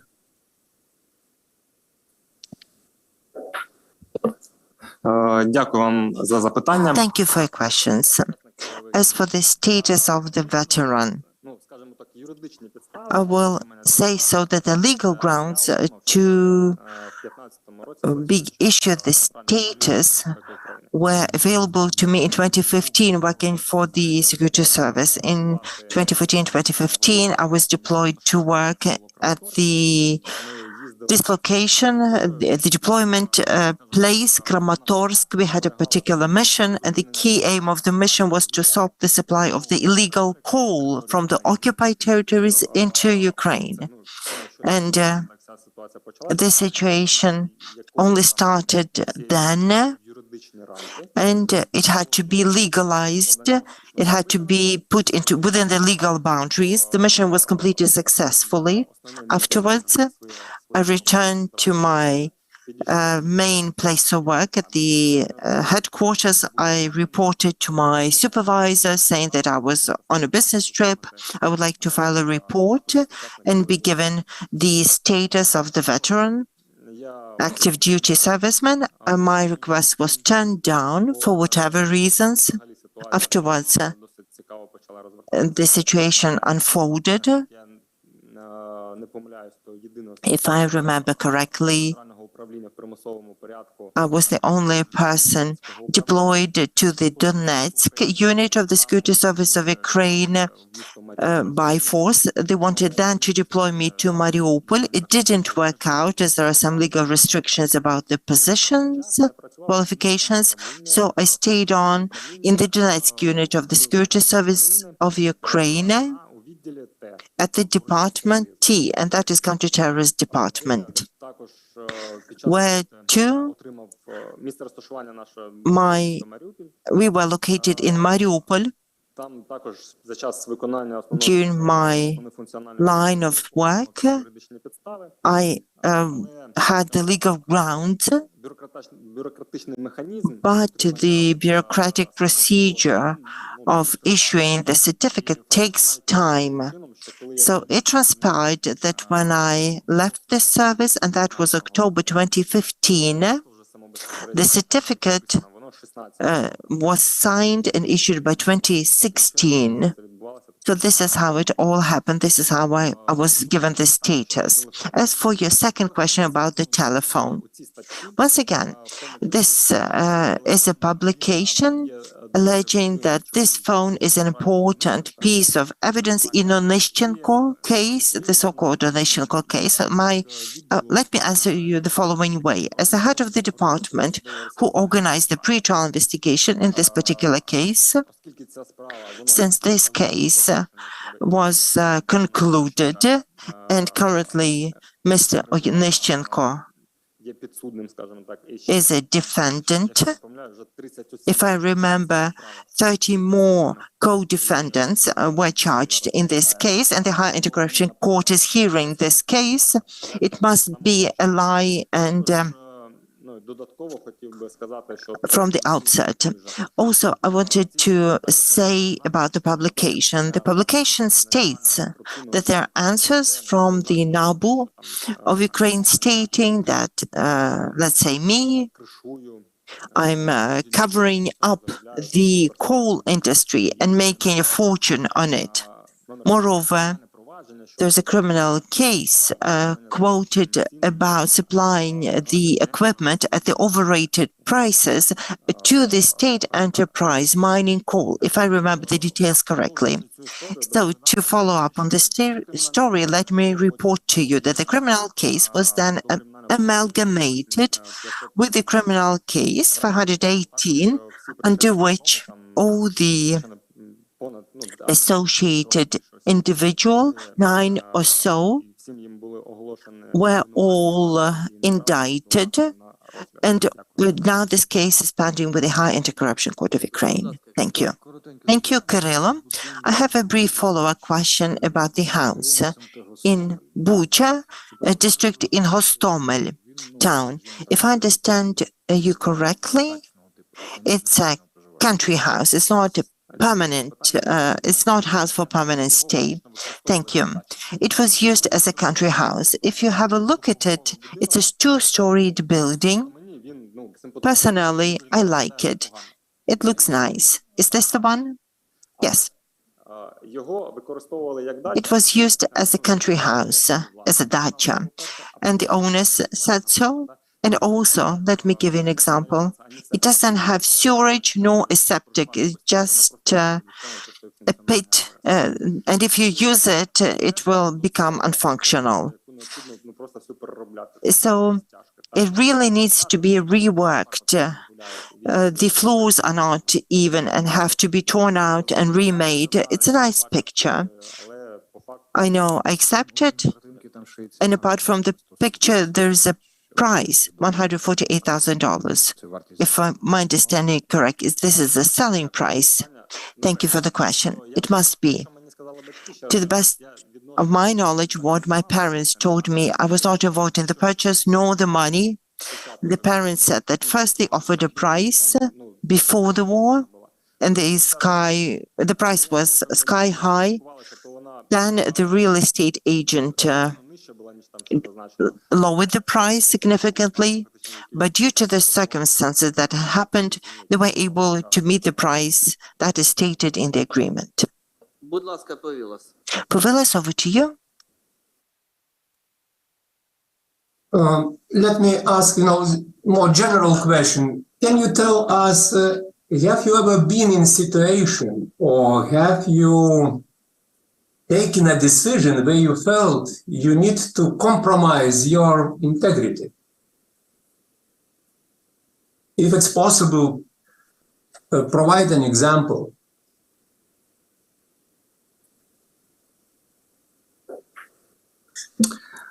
Дякую за запитання. Thank you for your question. Напевно,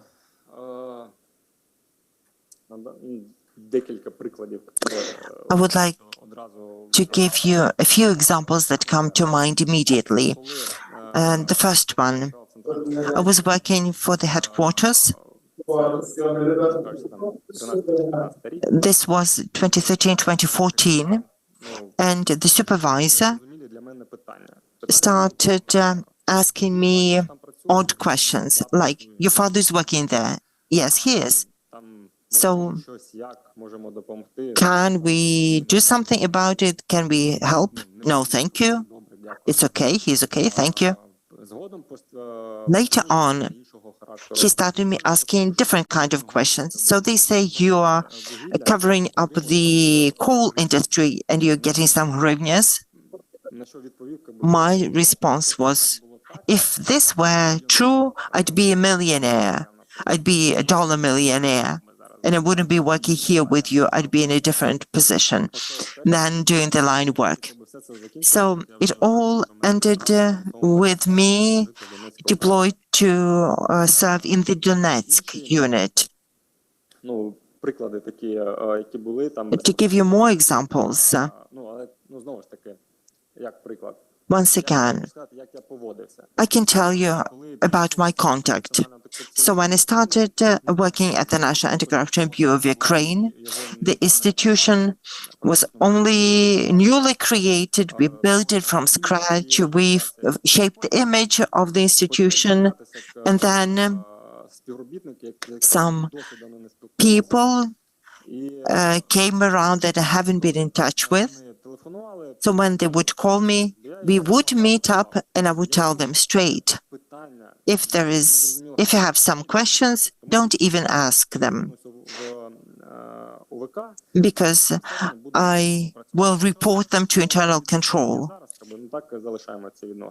Or we can just stay on friendly terms. That must have happened 3 times. And then they stopped approaching me. There was another situation with Onyshenko case. We charged one of the employees of the state enterprise Укргазвидобування, Ukrainian gas extraction company. As it transpired, this employee was very closely linked or on close terms with one of the officers of the security service of Ukraine, who also approached me, started making some requests, and I told them if the person had made a crime, they have to be accountable. That's it. Thank you.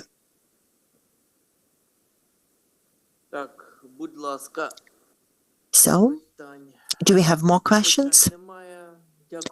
As we don't have any further questions, we would like to thank you and wish you the best. Thank you.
Продовжимо наше сьогоднішнє спілкування.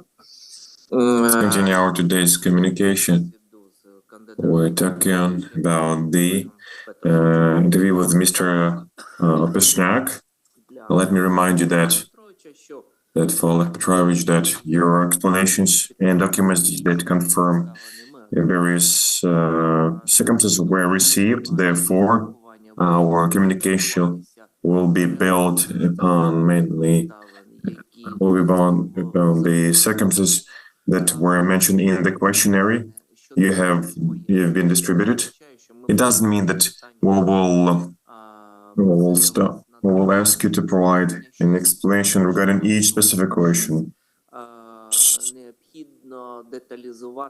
If we need to detail something, we will ask you to do that. So for this purpose, the entire pool of questions is differentiated by several units, namely land plots, automobiles, apartments, etc. Therefore, so we'll follow this pattern. At the same time, the commissioners can ask questions that are not included in the questionnaire you have been distributed, but mainly there will be questions that one would like to clarify the content of the questionnaire. So before we proceed, I would like to ask you a question if you have any recusals regarding any of the commissioners. Good afternoon, dear commissioners. I have no recusals. Thank you. Let's proceed to our questions. So in accordance with your declarations, on the 15th of November, you acquired 2 land plots and 792 square meters and 191 square meters in the village of Minai, Uzhgorod Rayon, Zakarpattia district. Please explain the purpose, the reason and acquisition and the funds that were used to buy these land plots. These land plots were procured free of charge since we have applied to the village council. And one of the lands were provided in 2000. Another one is joint land plot.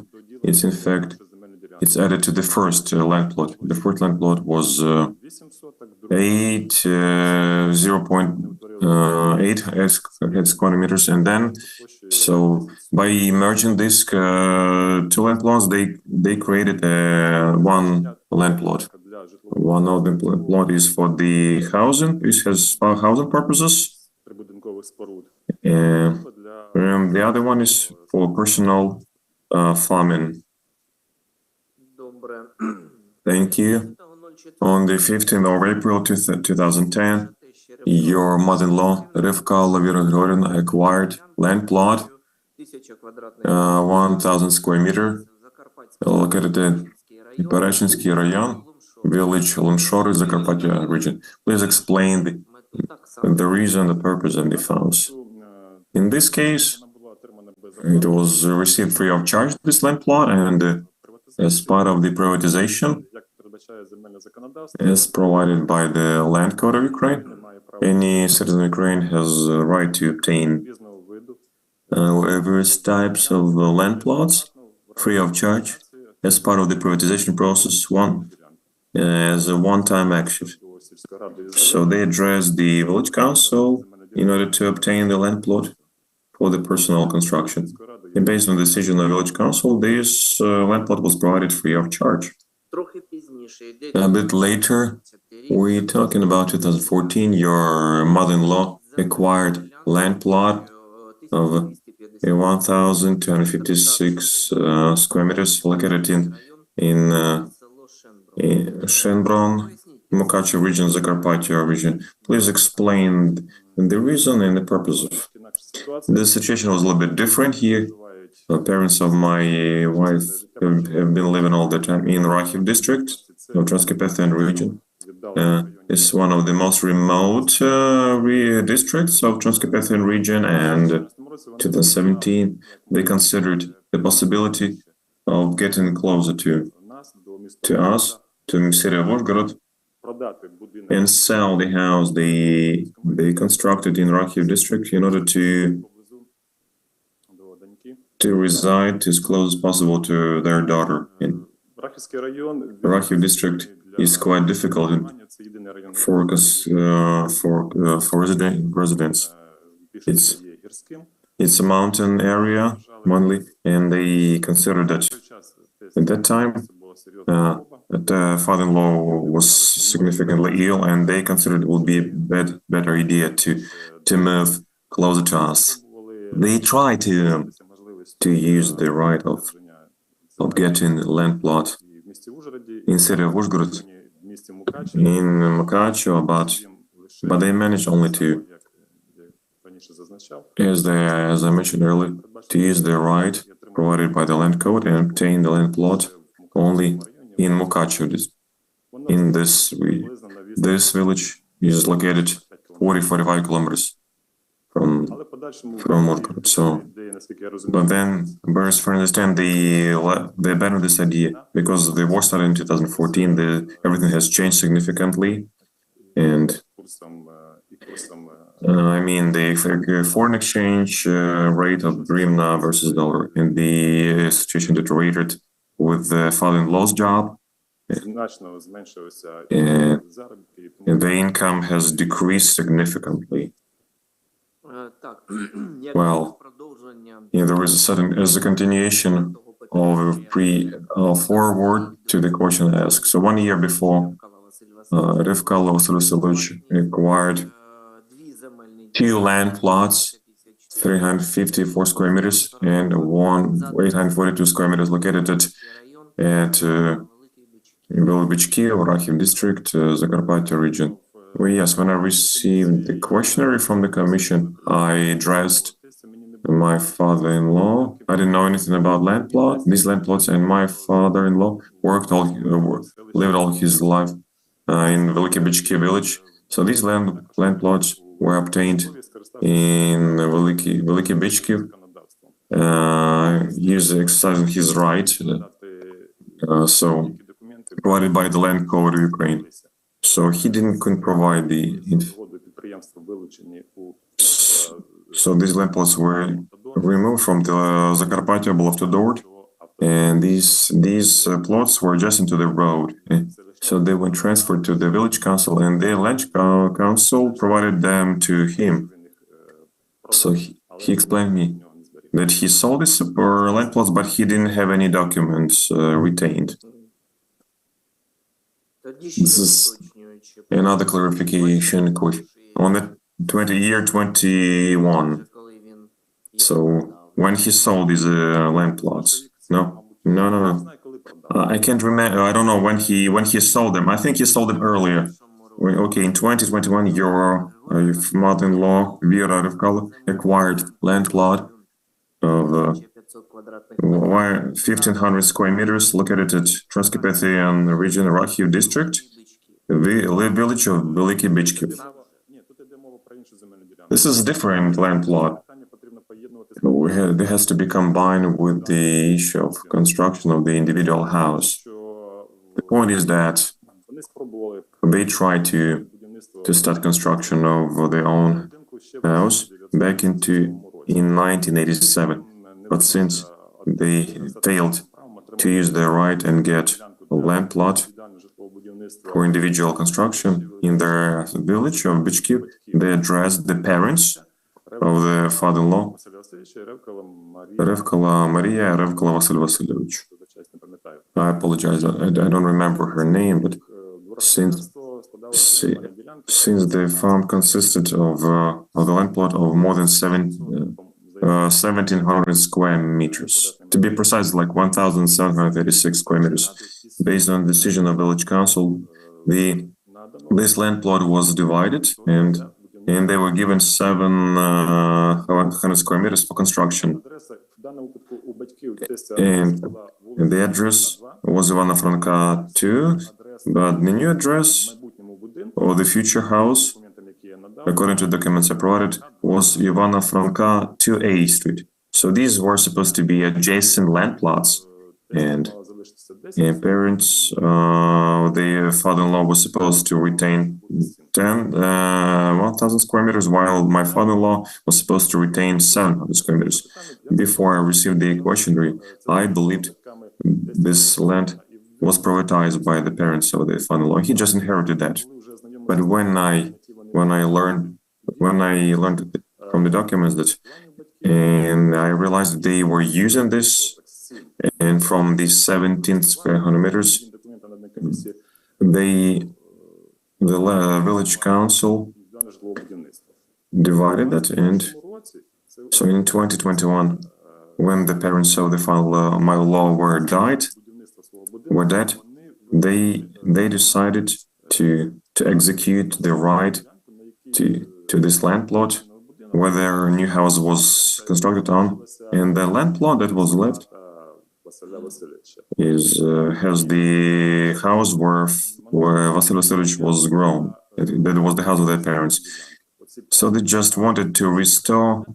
So this 1,500 square meters was just restoration of the original boundaries of the. So there was a limitation that they could not exercise the right for the whole area of 1,700 square meters. They were allowed only to exercise the right to the 1,500 square meters. If you look at the address, you can see the scheme. So these land plots they overlap each other. This is an old land plot. So not only the parents, but only the grandparents of my father-in-law resided there. In accordance with your property declarations, on the 14th of October 2008, you acquired Opel Vectra car, and it was owned by Stepan Ryzhak. Could you please explain acquiring this property and the nature of your relationship with the owner? Ryzhak is a stranger to me. In 2008, I received this car for my use. Since I didn't have the whole amount to purchase it, I was looking for a car that could fit for our family. I'm talking about the buying the car. We reached the agreement. But since I lacked the entire amount, in October 2008, he gave me only the power attorney to use this car. But when I paid him the final amount in 2009, he gave me so-called general power attorney. This was used commonplace at that time in Ukraine, so it allowed to own and to use and dispose of the vehicle. After that, I thought, so that general power attorney was valid for 3 years. In 2014, he provided me he renewed the general power attorney, and was indefinite. So I'm still using still having this power attorney. I paid him approximately 88,500 hryvnias. That was approximately $17,000. That was the car Opel Vectra made in 2006. So in 2009, when I bought it, when he gave me the power attorney to use it and dispose of it, that was a 3-year-old car at the time. It was procured from the official dealer by Mr. Ryzhak. So I consciously was looking for a car that would be in a good condition and without any accident history. Thank you. In accordance with your property declarations, on the 1st of December 2015, you acquired a house located in Irshava district, Zakarpattia region, Irshava. It is owned by Polyansky Vasil Mikhailovich. Please explain the reason for acquiring this property and use it, and the nature of relationship with the owner of the house. This house was used exclusively for temporary residence only. In beginning 2015, I was appointed the prosecutor of the Irshava district, and distance between Irshava and Uzhgorod was about 80 kilometers. It was unreal to travel every day. That's one.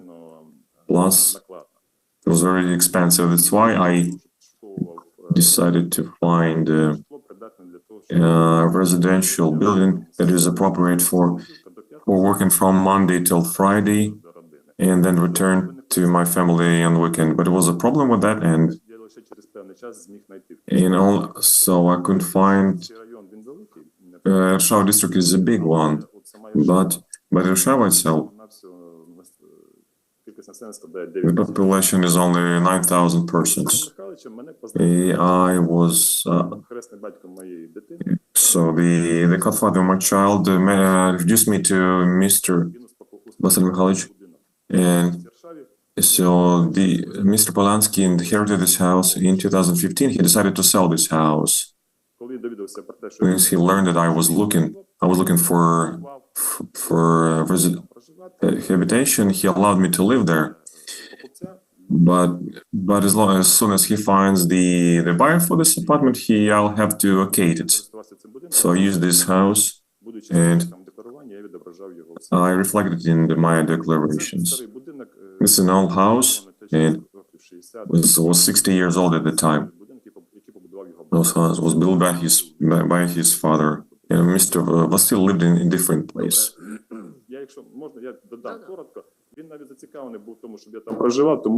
He had an interest in me staying there because it was uninhabited and he had to heat it to prevent further dilapidation of the building. So he had an interest in me looking after the house so that it is properly ventilated and properly heated. On the 28th of 2017, your mother-in-law buys an apartment of 52 square meters at the address, Zakarpatska region, Uzhhorod district, Rozivka village. If you could please explain the grounds, the value, and the sources of income of the purchase. I would like to mention two apartments. This is the 52 square meter apartment and an apartment in Uzhhorod, 68.3 square meters. My wife's parents had found first an apartment in Uzhhorod for acquisition of 68 square meters. It transpired that the family selling it, put it up for sale, had two minor children. The child custody institution refused to provide consent for the sale of the agreement without assuring the rights of the minor children. And the family, wanting to sell the apartment, mentioned that they could sell a bigger apartment, a three-roomed apartment, to buy a smaller apartment. So first, a month earlier, this apartment was bought in Rozivka village of 52 square meters. The distance between them, between Hrushevsky Street, where the apartment of 68 meters, and Rozivka village, where the small apartment was bought, is about 2-3 kilometers. So they're close by. And a month later, the swap or exchange agreement was made between the owner of the apartment for the apartment in Rozivka. This is how she came to own an apartment in Uzhhorod. That is clear.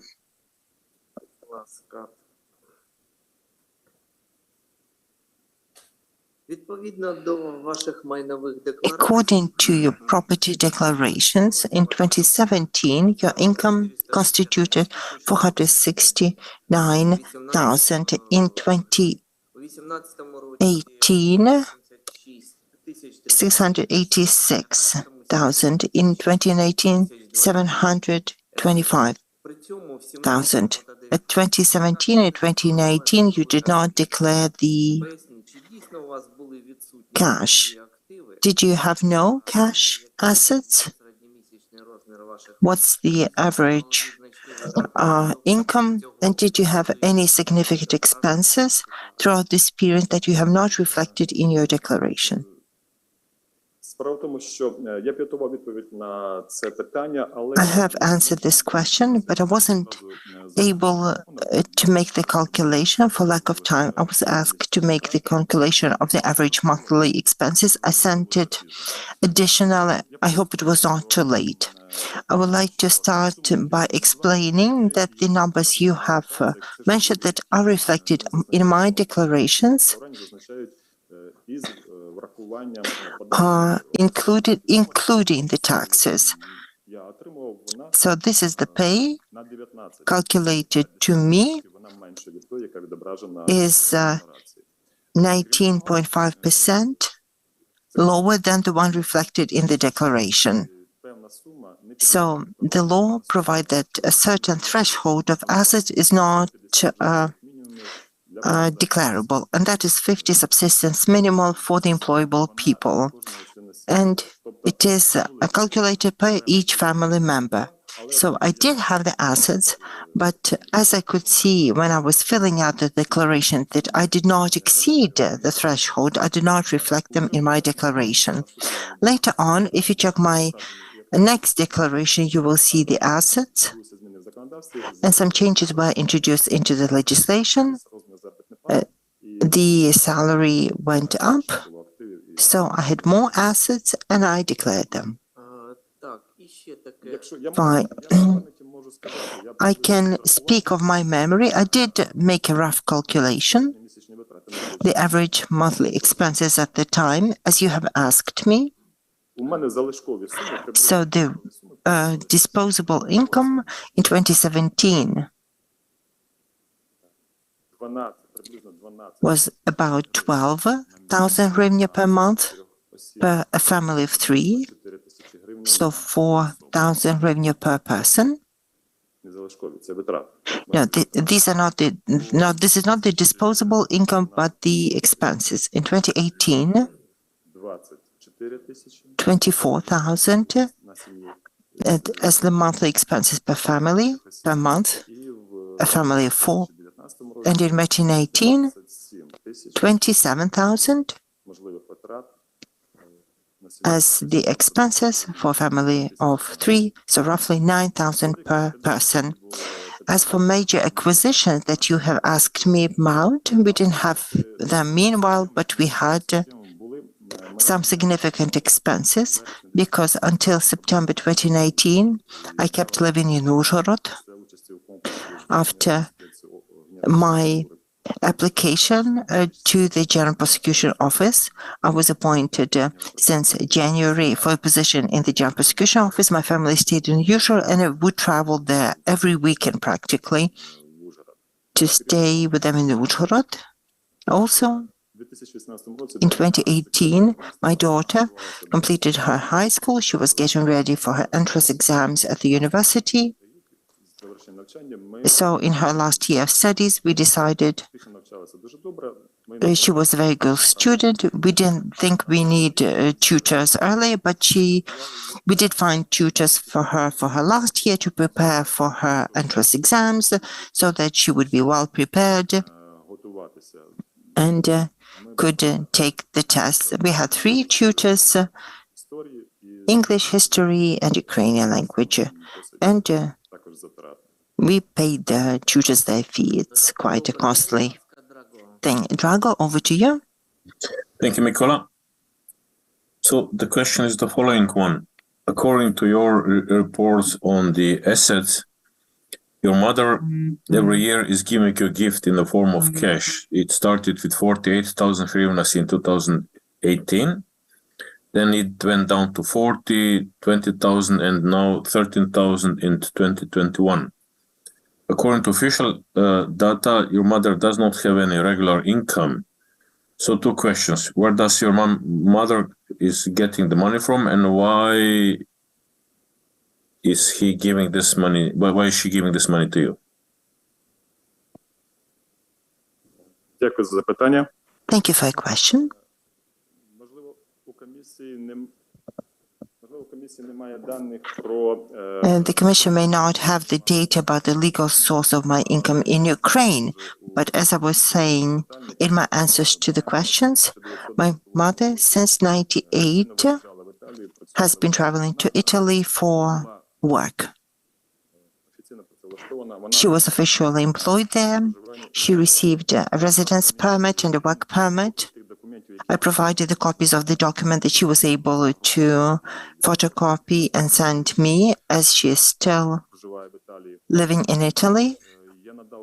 Moreover, I provide the copies of the bank documents documenting the payments that I had then declared. I'm a declarant.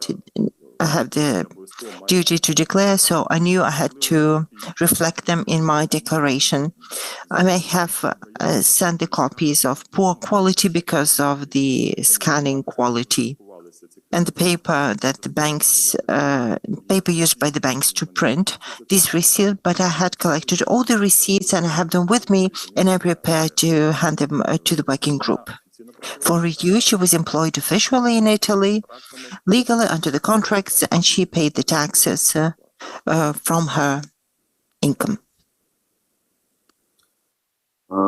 Уточнюючи запитання, я I would українською. like to ask a follow-up question. I'll be speaking Ukrainian. You won't need the headphones.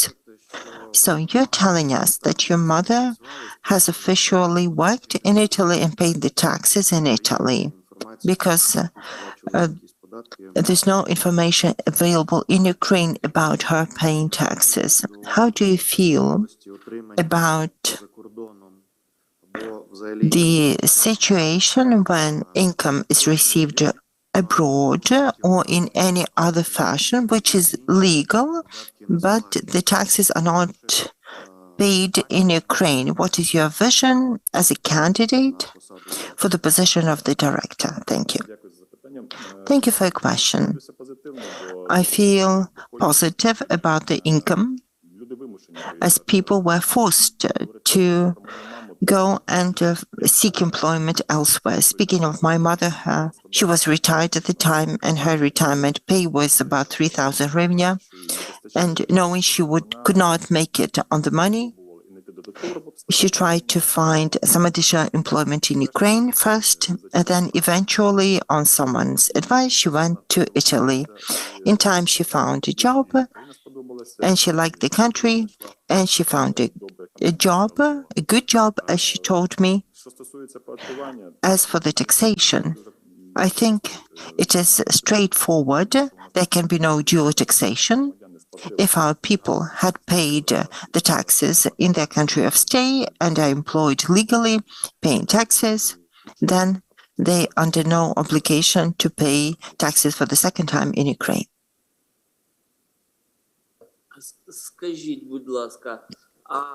Would you please tell us, did you pay the taxes on the money you had received as gifts from your mother?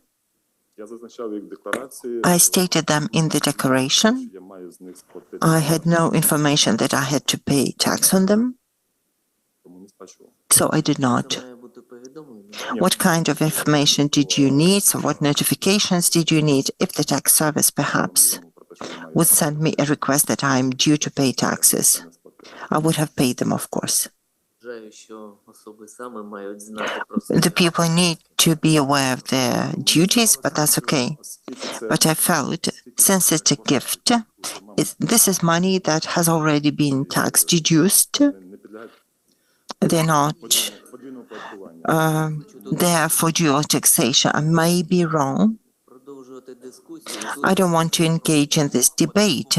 It's about two people with tax liability, and dual taxation pertains to a mother, and indeed she has no duty to pay taxes in Ukraine with the funds that she had received in Italy, provided there is a dual taxation elimination agreement between the two countries and the same interest rate in two countries. But you also have the responsibility to pay taxes under Section 4 of the tax code. And here I mean the personal income tax of all sources, both in Ukraine and abroad. But that's a separate matter. Drago, over to you. Yeah, thank you. Let me just check if I'm okay. I'm connected. So, the question in between 95 to 97, you were a postgraduate student of the National Academy, Law Academy of Ukraine. And it seems that you did not defend your thesis. So what happened? Why didn't you finish the studies?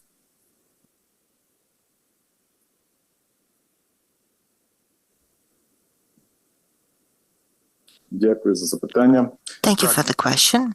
Indeed, after the completion of my studies at the Law Academy, named after Yaroslav Mudry, I did my postgraduate studies, staying 1.5 years there. Але у мене виникло бажання But I had the desire все-таки піти працювати. to Я розраховував, find у мене була така a job, and I was hoping that I could do the work and also continue with my studies and complete навчання і my studies and defend my thesis.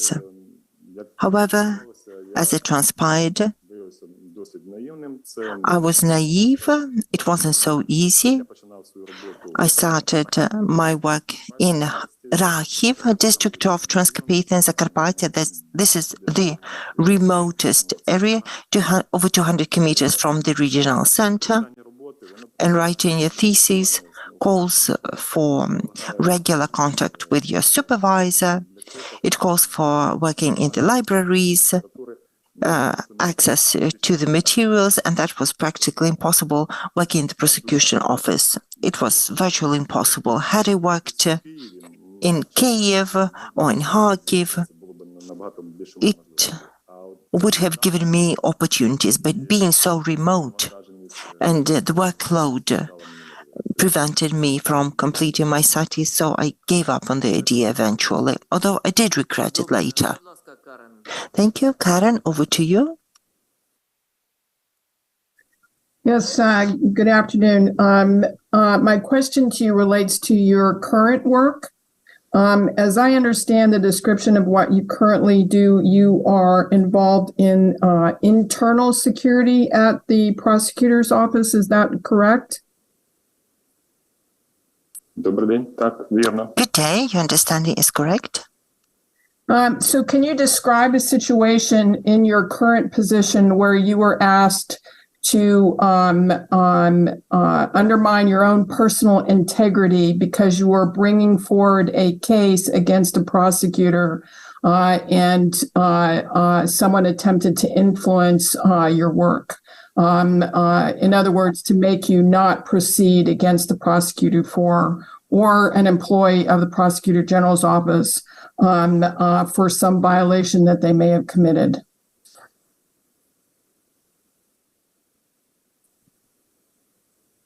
Дякую за запитання. Thank you for your question.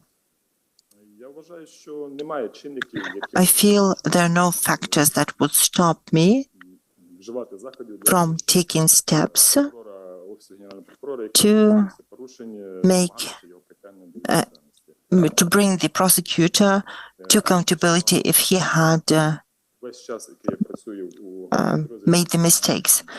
Whilst working for the Internal Security Department, first of the General Prosecution, now the Office of the General Prosecutor, these situations had never arisen. завжди намагався I've always tried to show my principles in all cases проводити перевірки. when I had to do the inspections and initiate the accountability proceedings. За наслідками The same направлених документів following the documents орган, що prepared and sent to the relevant institution for the prosecutors. всіх випадках, коли я брав участь, I підтримував дисциплінарні скарги, які I supported the disciplinary complaints signed on behalf of the General Inspectorate. I showed my determinations and principles to make sure that the culpable were held to account. Another thing is that the review of the disciplinary complaints were earlier done by the disciplinary committee of the prosecution office. Now there is a separate disciplinary agency.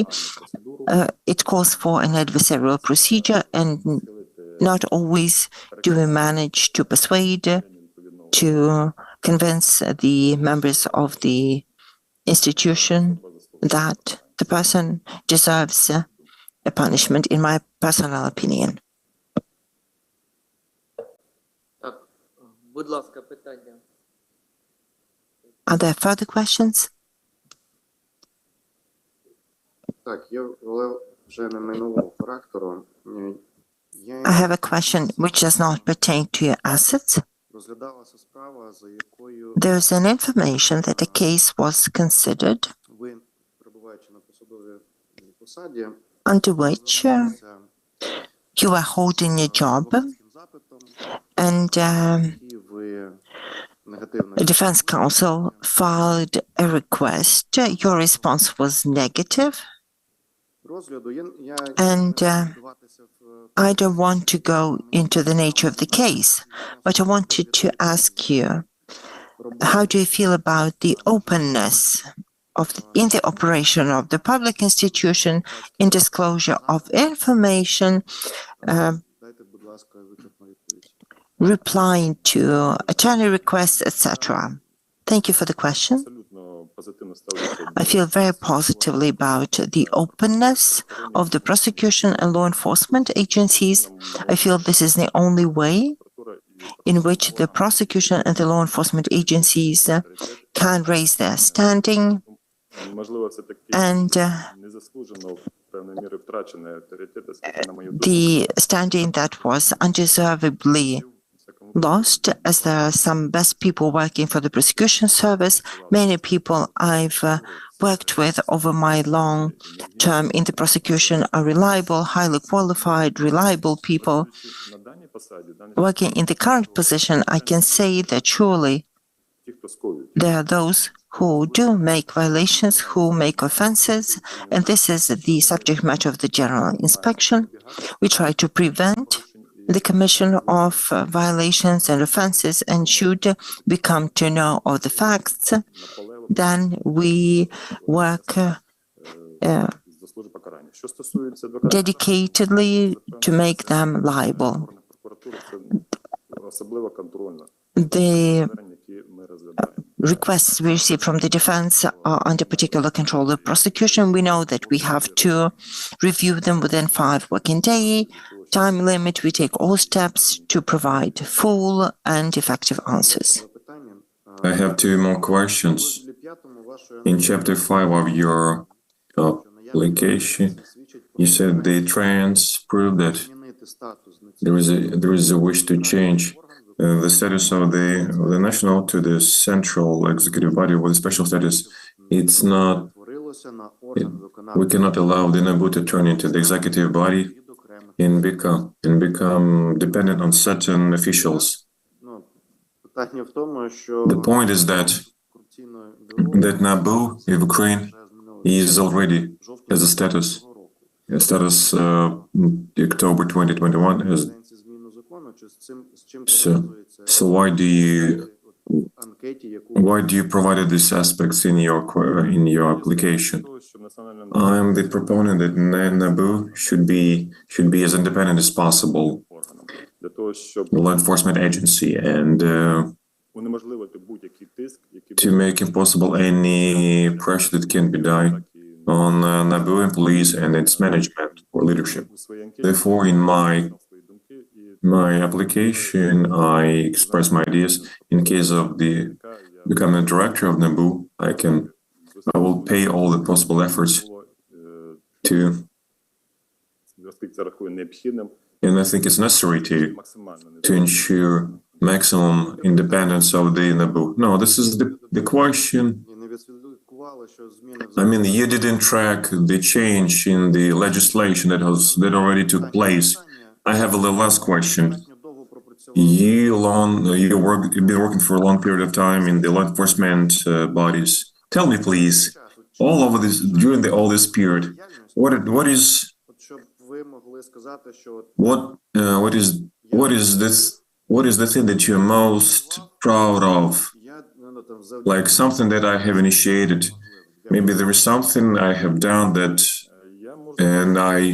something important that was done based on my initiative. So I'm proud of my entire tenure in the prosecutor's office. навіть коли я прийшов Even when I started to work for the prosecutor's office, I started to receive задоволення від того, що мені вдається I started to gain, satisfaction by working there. In the end of 1990s was extremely difficult period of time історії нашої держави. in the history of our country.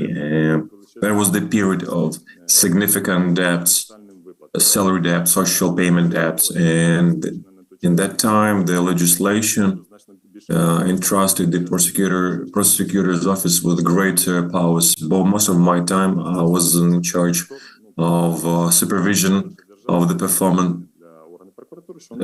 performance of the laws. But in parallel to that, I dealt with economic crimes. The prosecutor's office has much greater powers, and they could detect more crimes and get more information to bring the criminals to criminal responsibility.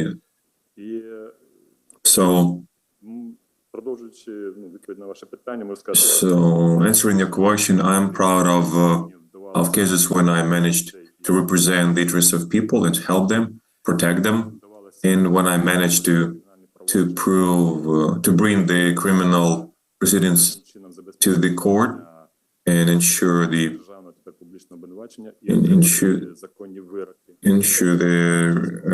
legal sentences.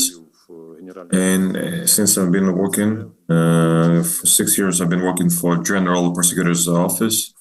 I hope that the purification of the prosecutor не приховуємо факти. will improve the image of the prosecution, etc. We don't hide the facts of committed crimes by the prosecutors. We show that we're ready and every day we work to clean and purge the prosecution office from bad and improper employees. Thank you. If there are no other questions, tell a candidate. На все добре. Then we wish you all the best. Thank you very much for participation.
Продовжуємо наші співбесіди. Let's continue our interview. Собчuk Roman Sergeyevich, let me remind you that you were distributed the questionnaire. We received answer from you.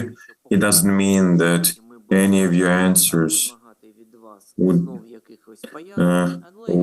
require some explanation from you, but there are some circumstances that we think should be clarified, and it doesn't exclude that we will have questions that will be outside of the scope of the questionnaire, but they will deal with the information mentioned in the questionnaire. So please provide answers up to 2-3 minutes, because we have to meet the deadline of 1 hour. But if we need some extra time, by separate decision of commission, we can continue our communication if needed. Questions that we will formulate, they will be split into units, not necessarily in the order that were given to you, namely question about the income, apartments, ethics, and automobiles, etc. So before we proceed to directly our communication, I would like to find out if you request any recusal. I have no recusals, and the structure is clear to me. Thank you. Well, please, in your declaration for 2017, you indicated the income from the disposal of the property in the amount of 130,000 hryvnias, 1/4 of the apartment of 69 square meters in the city of Luhansk. Please explain how did you sell the property, and do you have, and is the transaction executed in accordance with Ukrainian legislation? This is the apartment where my sister and my parents resided since beginning 1990s. Was privatized by our family in 2014. I left Luhansk, and my cohabitants left Luhansk earlier. My parents didn't live there for a year there. My sister studied in Kiev. So when after the participation at ATO came to Kiev, I realized that we wouldn't get back to this apartment. We decided to sell it, and we posted the respective announcement, and we got the response. This apartment, since it was privatized in 1990s, this apartment wasn't entered into the register of real estate. And at that time, this was done impossible, because we would need documents from the Bureau of Technical Inventarization, from other institutions that were in uncontrolled territory, and they were not effective. Therefore, this agreement was made in a simple written form, and based on the provisions or Article 42 of the Constitution of Ukraine, I exercised my constitutional right to dispose of the part of my property, as my parents also did. So we made simple agreement, and based on that agreement, in accordance with the Ukrainian legislation, we didn't use any provisions of pseudo-republics of the terrorist state of Russia. So this is it. So this is how we executed this agreement. Thank you. In declaration for 2017, you indicated the income of your wives, Ms. Leonka, of 640,000 hryvnias from the mortgage center in Kiev region, and type of income is the state support for the, in your declaration for 2018, you indicated your own income in the amount of 162,000 from the mortgage center of Kiev region. Type of income is state support for construction of affordable housing. The similar comment was received by your son. Could you please explain this state support program for which you receive this support, and what documents can be used as support for this statement? Yes, indeed, in 2017, state program for IDP started to work. My wife, my daughter, my child, and my mother-in-law have status of IDPs. We applied to respect to special center which realized this program, and we received half of the cost of the apartment that was offered to us by this center, by the state government institution. The bank account was opened in the name of my wife, and this money were credited to that account. It's almost 650,000 hryvnias. But in 2017 we couldn't dispose of these funds because the housing was not finished, and we could only procure the apartment after its commissioning. And so in 2018, when me and my wife and my child are represented in this agreement, we obtained the right to dispose of these funds. I indicated them in my declaration. At that time, NACP couldn't give me any explanation how should I declare this amount. Later on, when other employees of the National Bureau started to request the clarifications because they participated in similar programs, NACP told them that these funds should not be declared because this is not an income, but this is the support program. In 2018, when I had the right to dispose of these funds, I reflect them in my declaration.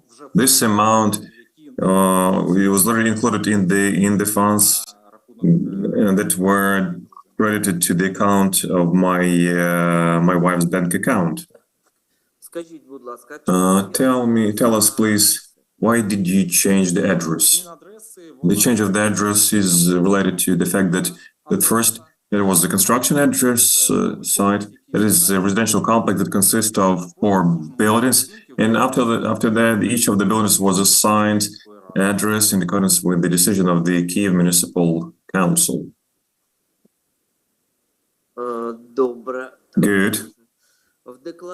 In the declaration 2018, you indicated the amount of the incomes of salary received by your wife as 293,343 hryvnias, but according to the tax information, the amount is 311,873 hryvnias. So just could you explain the discrepancies in these declarations? Declarations regarding the income of my wife were filled based on the certificates provided to me. I asked her to provide me with their certificate from her place of employment, and based on these certificates, I don't have the certificate for 2018, and I have the certificate for 2021. You can see the figures in the certificate comply with the amount I specified in my declaration. In declaration for 2018, you indicated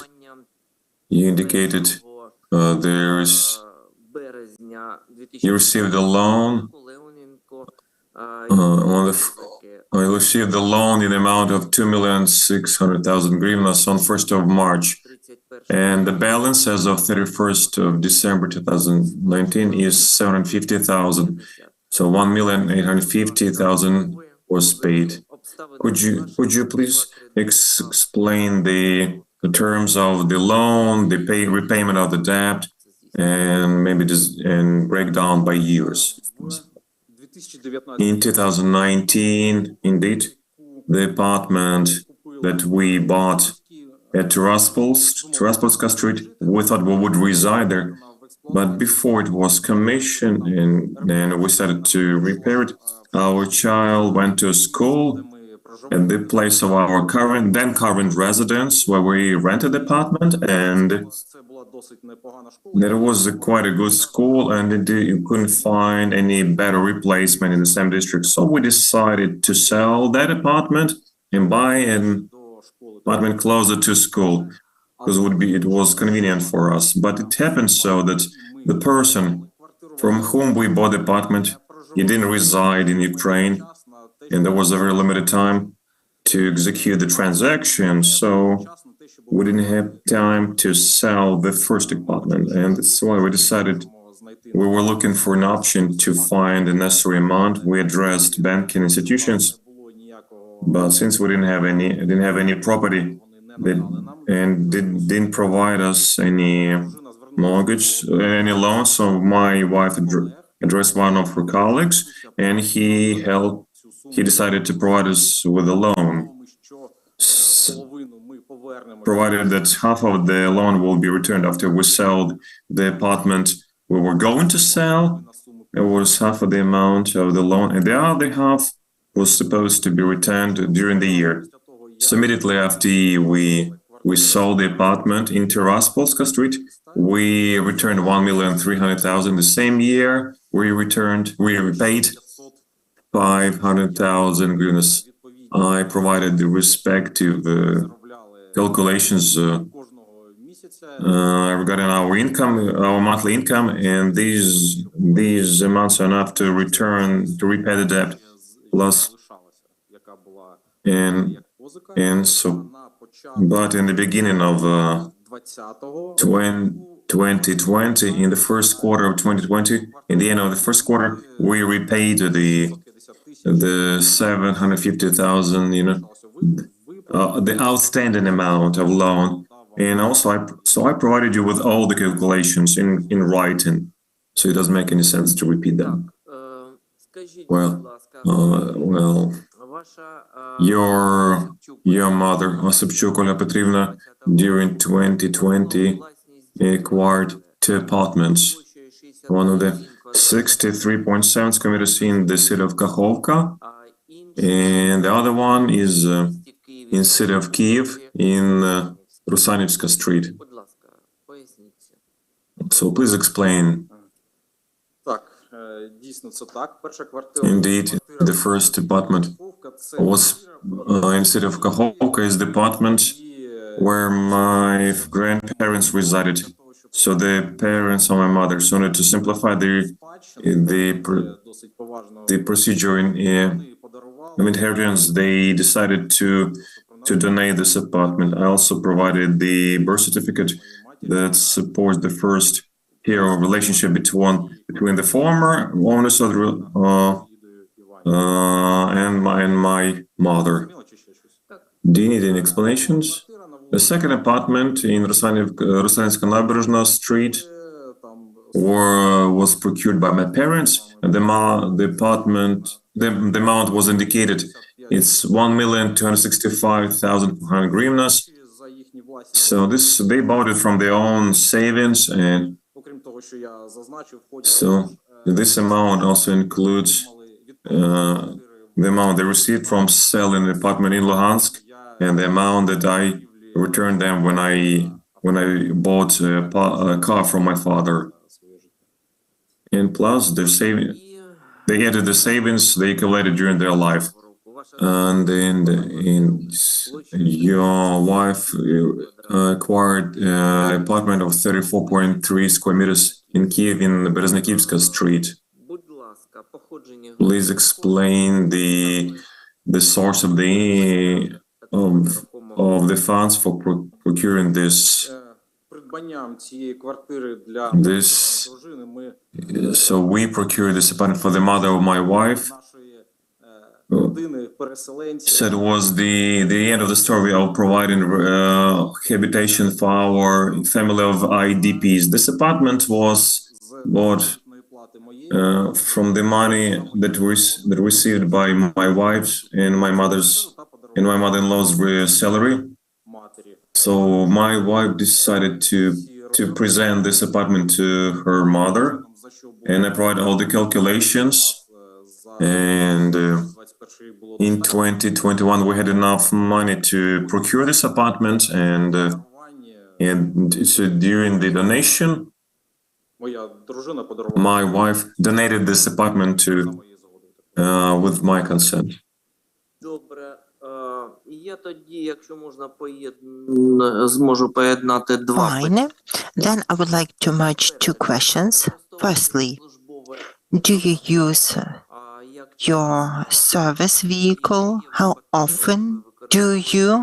And have you used it for personal needs? That's my first question. And a related question to the previous one. Do you know any cases when the service vehicles would be used by the NABU detectives for their personal needs that would be then verified by the Internal Control Department? Or rather, about certain events connected with the use of such vehicles like the traffic accidents, etc. The Internal Control Department has a number of service vehicles that I use to do my work.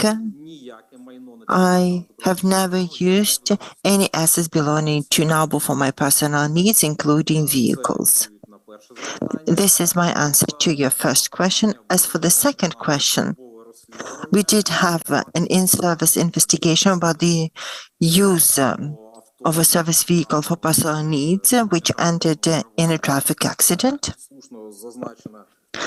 You have aptly referenced the article published in the Internet Network. We looked into the matter, and after the in-service investigation, it was then submitted to the disciplinary committee, and based on the findings of the disciplinary committee, through the decision of the director, 2 individuals were disciplined. Drago, over to you. Yeah, thank you. Будь ласка. Thank you. Good afternoon. So I think you missed the point of the first question by our chairman of the commission, because he asked about the use of official cars for private purposes by the detectives, not by you. And the second question is the following. I was trying to find out what car you are using right now, and I didn't find it. So can you help me? What car do you use for your private purposes right now?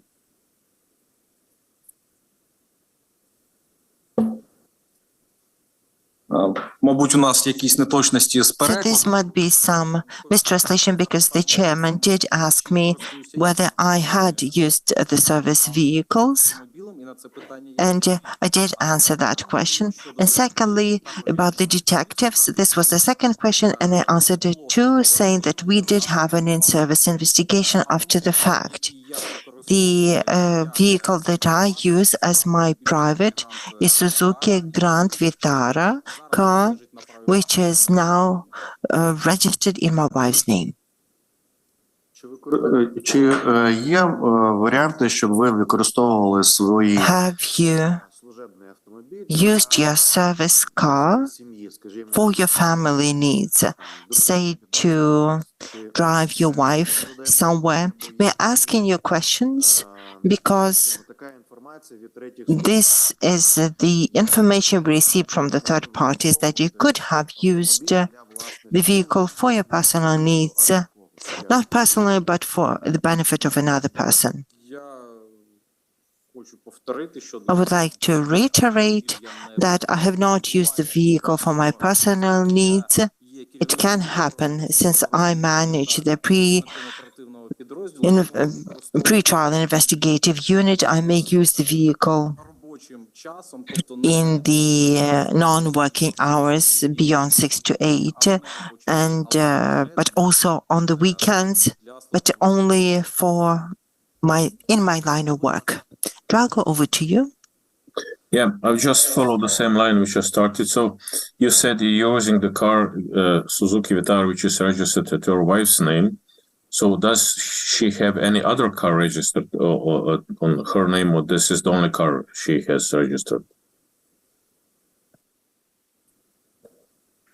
Це єдина машина This is the зареєстрована. only car registered in her name, and this is the only car that our family, myself, my wife, use for our personal needs. Okay, so your wife is a practicing lawyer. So I guess she must be very busy, and I'm sure you're very busy too. So how can you manage, let's say, to use one car only for both persons, you and your wife. There must be a lot of coordination implied.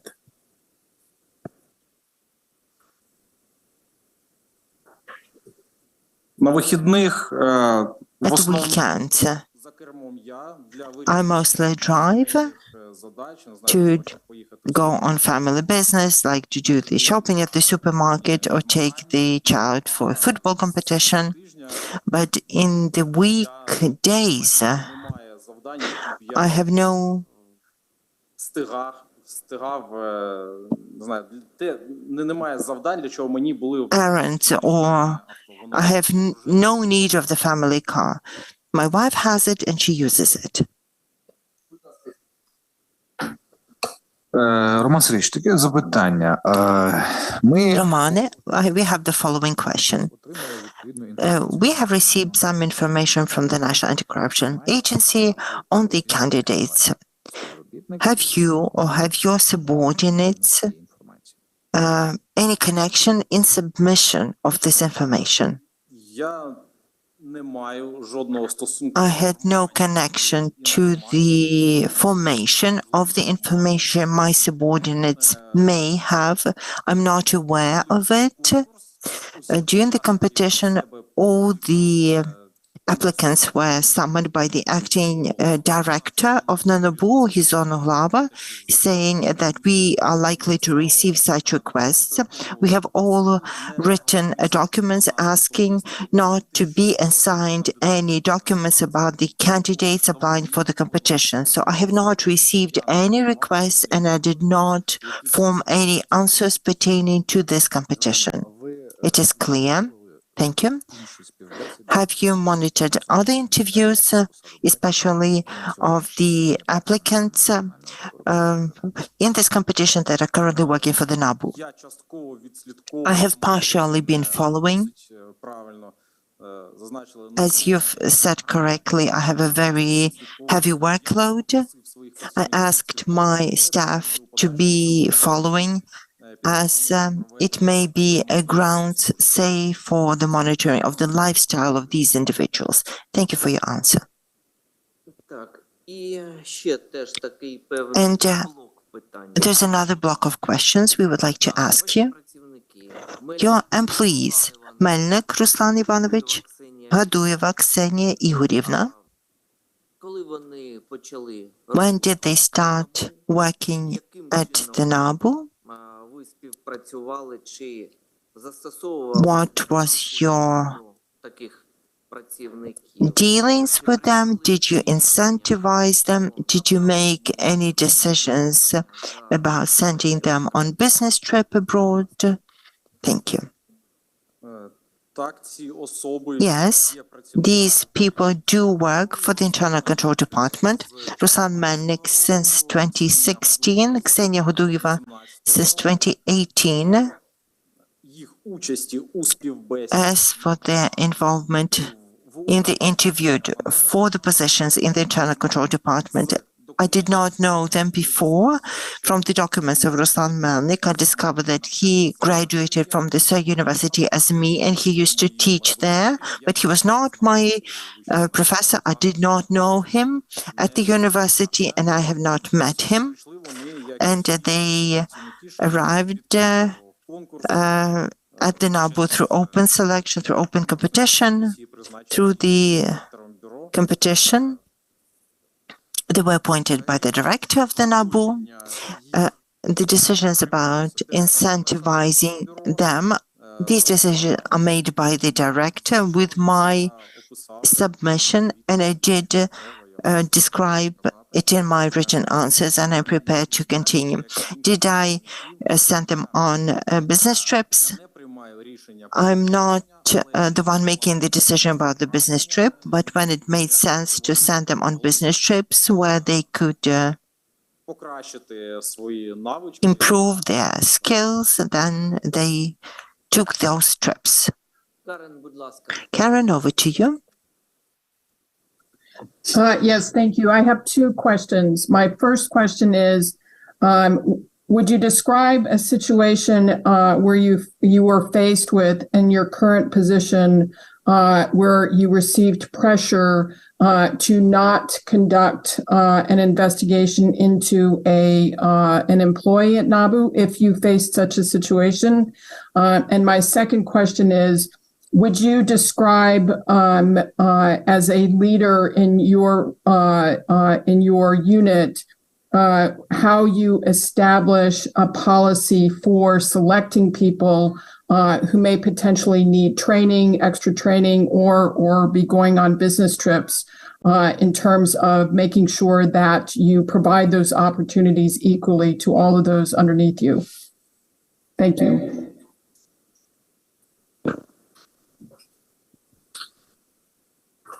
Щодо тиску на мене, As for the pressure exercised on me, I do not recall being subjected to pressure to conduct or not to conduct the investigation. The in-service investigations at the NABU are initiated with the decree of the director, so the decision is made by the leader. There have been times when I felt that an in-service investigation was needed, but the director made the decision that we need to consider a document as the complaint of an individual and explained his opinion to me. That's my first answer. Secondly, I feel that all have equal rights and opportunities at the NABU,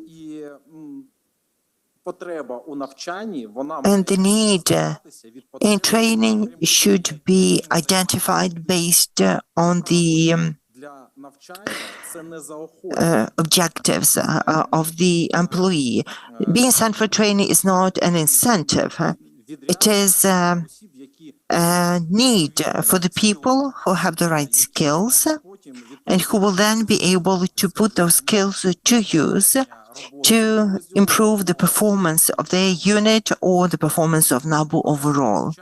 And as for the training, we have this area of responsibility. Our staff HR unit is responsible for it, and weekly or several times a month we are offered information about available programs for us that we can sign up to.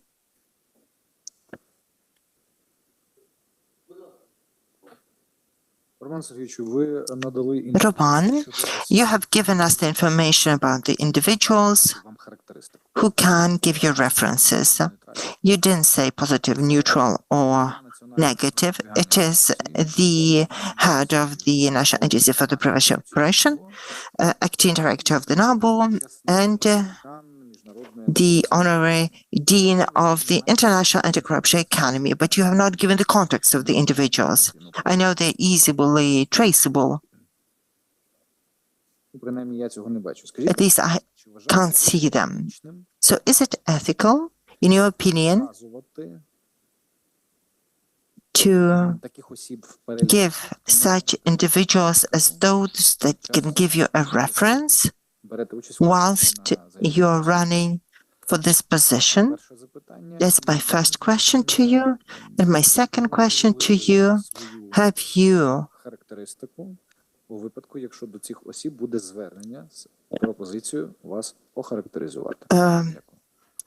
agreed what the reference would be given to you should these people be asked to give you a reference? So when I looked at the questionnaire and I saw the section references, I thought, who could give me a reference? Who had worked with me? Who would know what I'm responsible for, what I do? Who could describe me in terms of my integrity, to have worked together on projects? So these were the three people I mentioned. One of them is my direct supervisor, with whom I meet through work on a daily basis. So it was logical for me. Mr. Alexander Novinkov is a person I've worked with through anti-corruption institutions. We've taken part in certain activities. On behalf of NABU, I took part in activities organized by National Agency for the Prevention of Corruption. When the National Agency was rebooted, they asked us how did we how did we put in the anti-corruption management system and the internal control systems, as these were the areas that I can be truly proud of. So I referenced him. As for Martin Kreutner, he was the invited expert when the National Anti-Corruption Bureau was drafting the strategy for the institutional development for 21/23. I was deputy head of the commission responsible for the drafting of the strategy and the implementation plan for it. So Martin, in my opinion, can speak about my strategic vision for the development of the Bureau. These were the reasons why I put in these people as my referees. As for the information they had given, I have no knowledge of that. I just talked to them on one occasion, asking them if I could list them as people who could give me a reference. And this is all. Drago, over to you.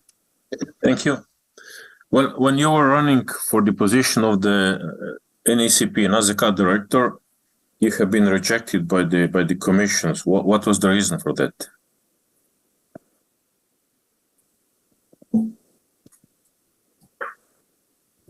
Мені не було відмовлено I щодо was not rejected in my participation. It just following the interviews, it wasn't me who was elected, but another esteemed person, Alexander Novikov. I don't know the grounds. I don't know why the decision was made by the commission the way it was.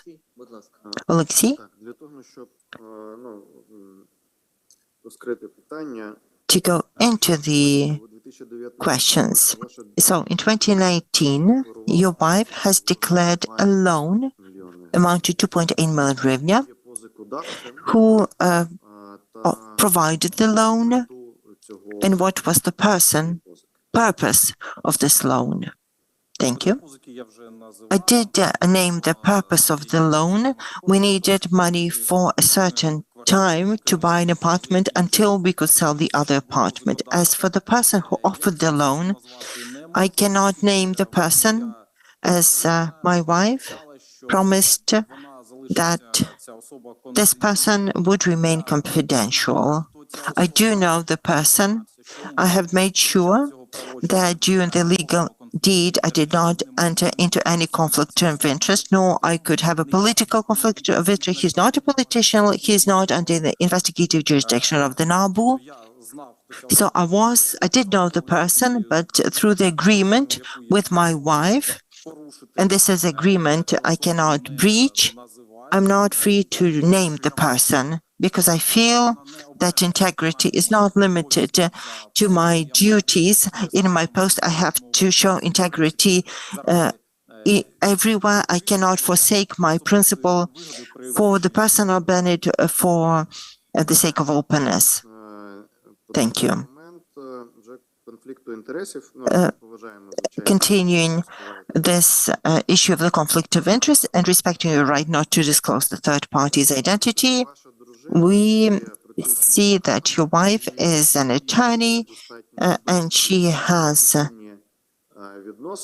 long-term professional relationships with the client, which is somewhat controversial, who has criminal cases against them, some verdicts,